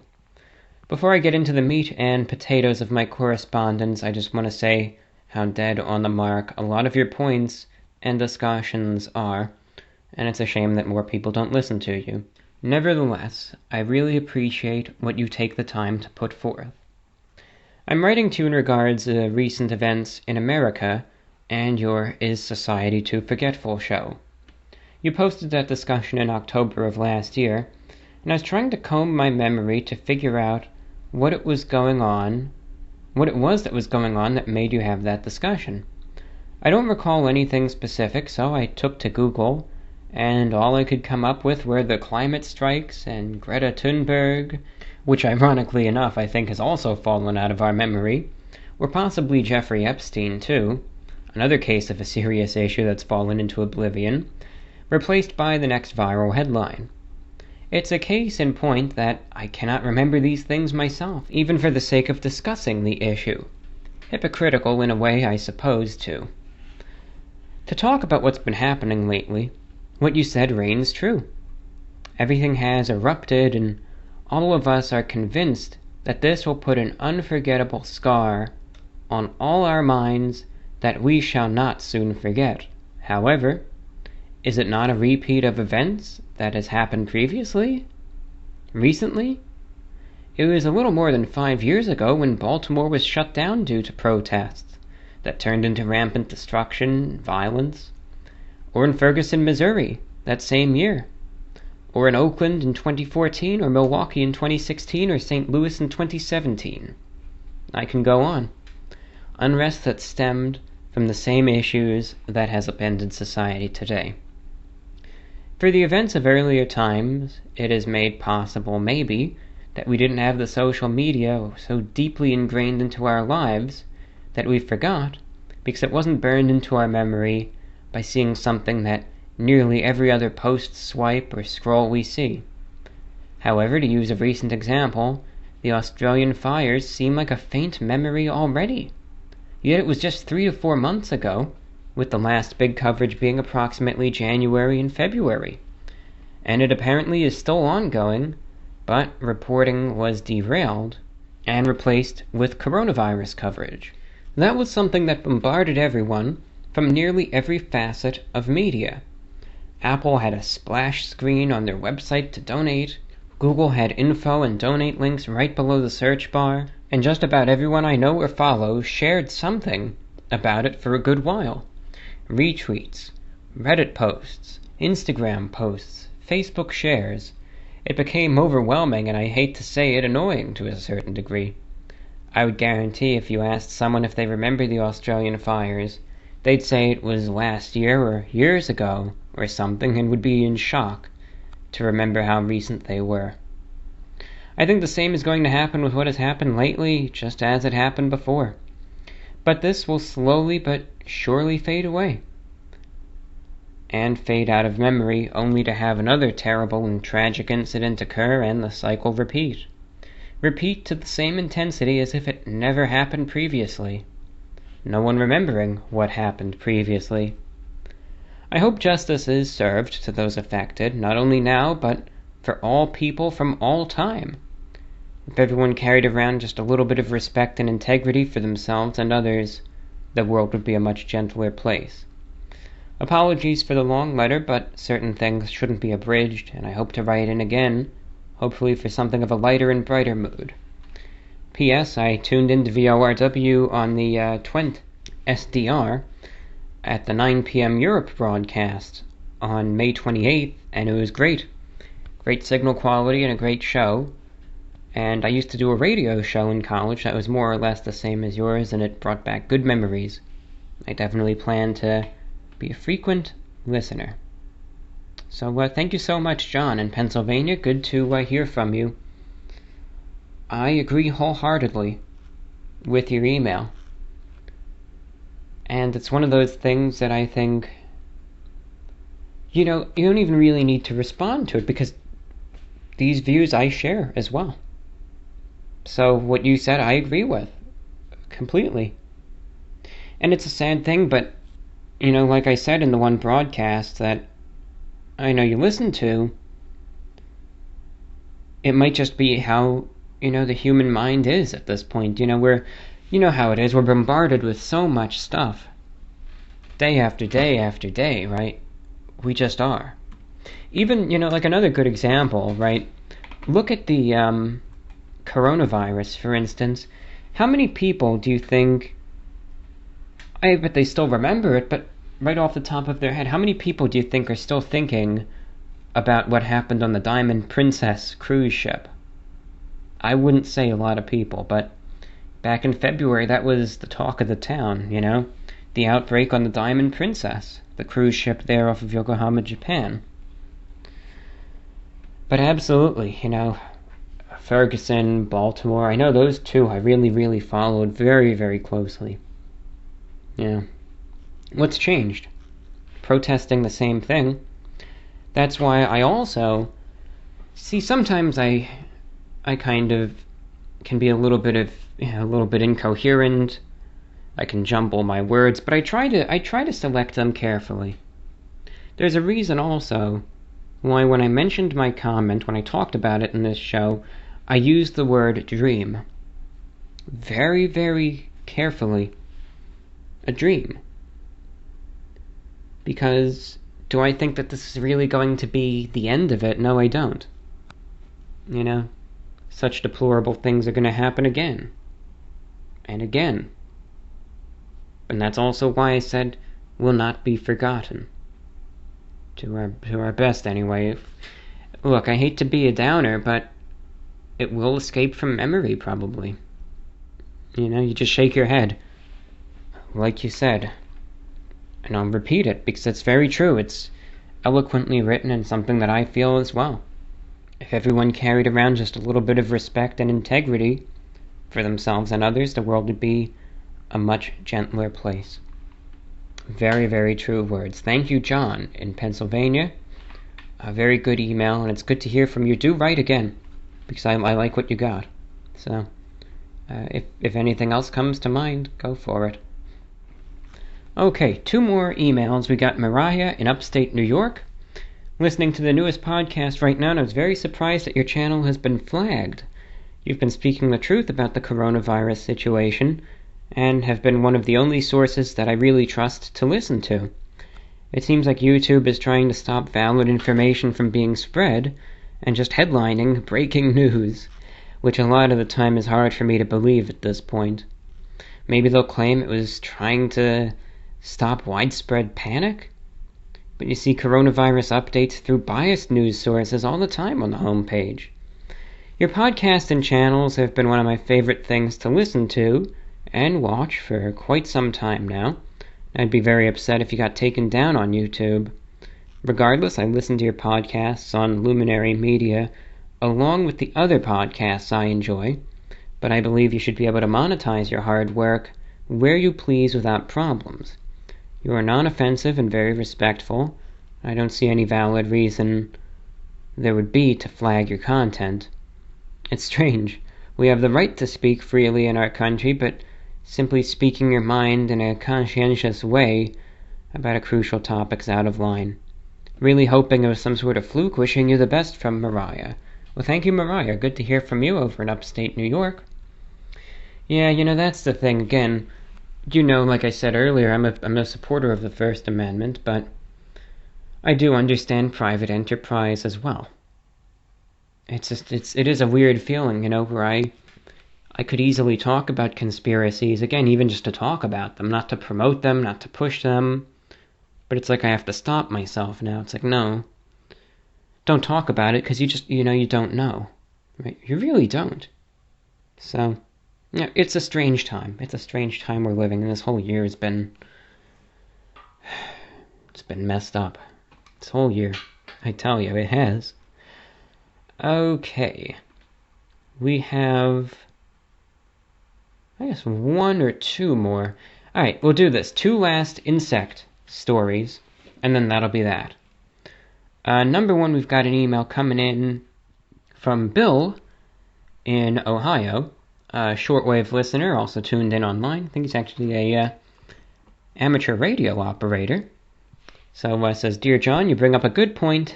Empathy for the ants. Besides being a radio guy, I am a registered nurse.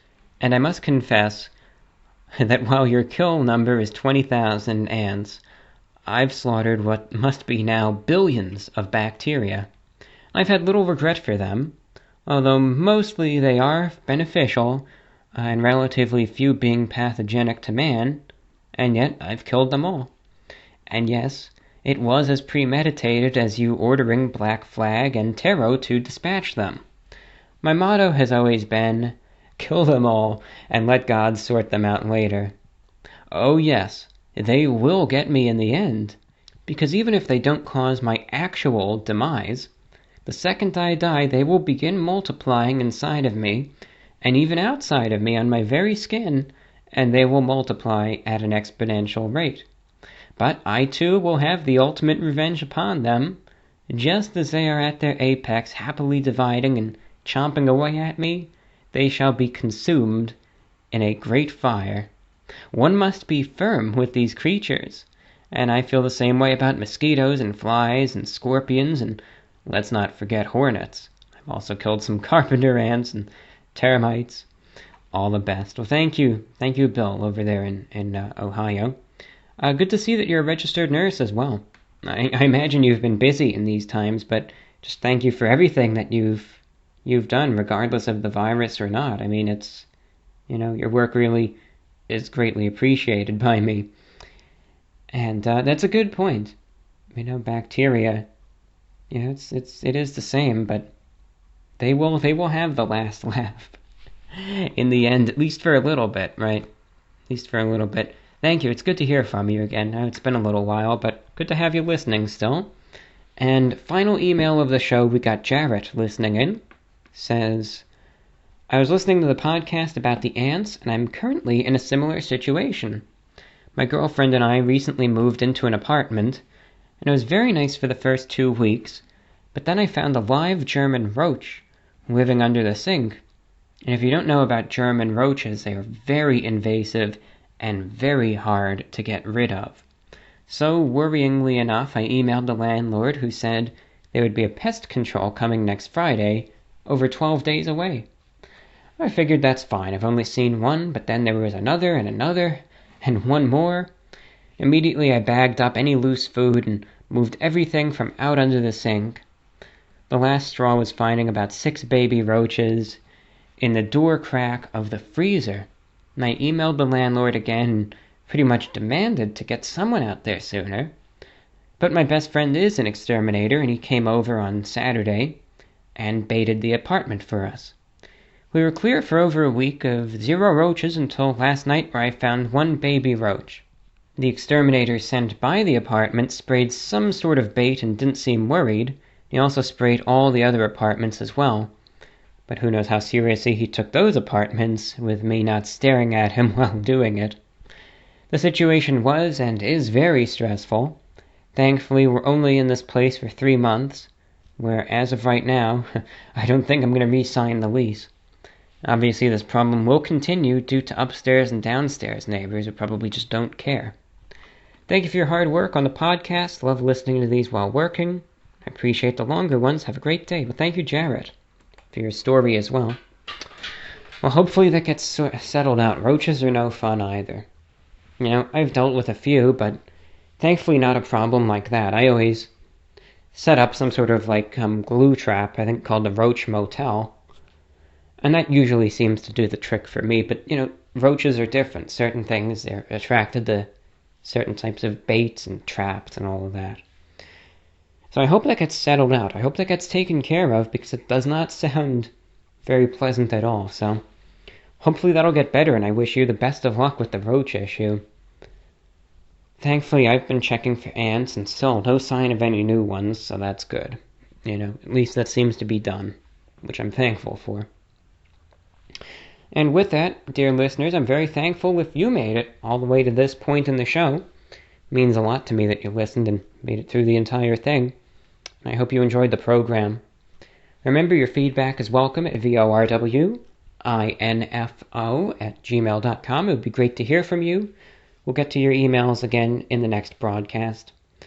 Until then, be safe, be healthy, stay true to yourself and what you believe, and please, be a good person. Remember kindness, respect, dignity. Just try to be the best that you can be. We're not perfect. We could always improve. We could always try more, but be the best you can. Thank you for listening, and do take care. This is VORW, signing off.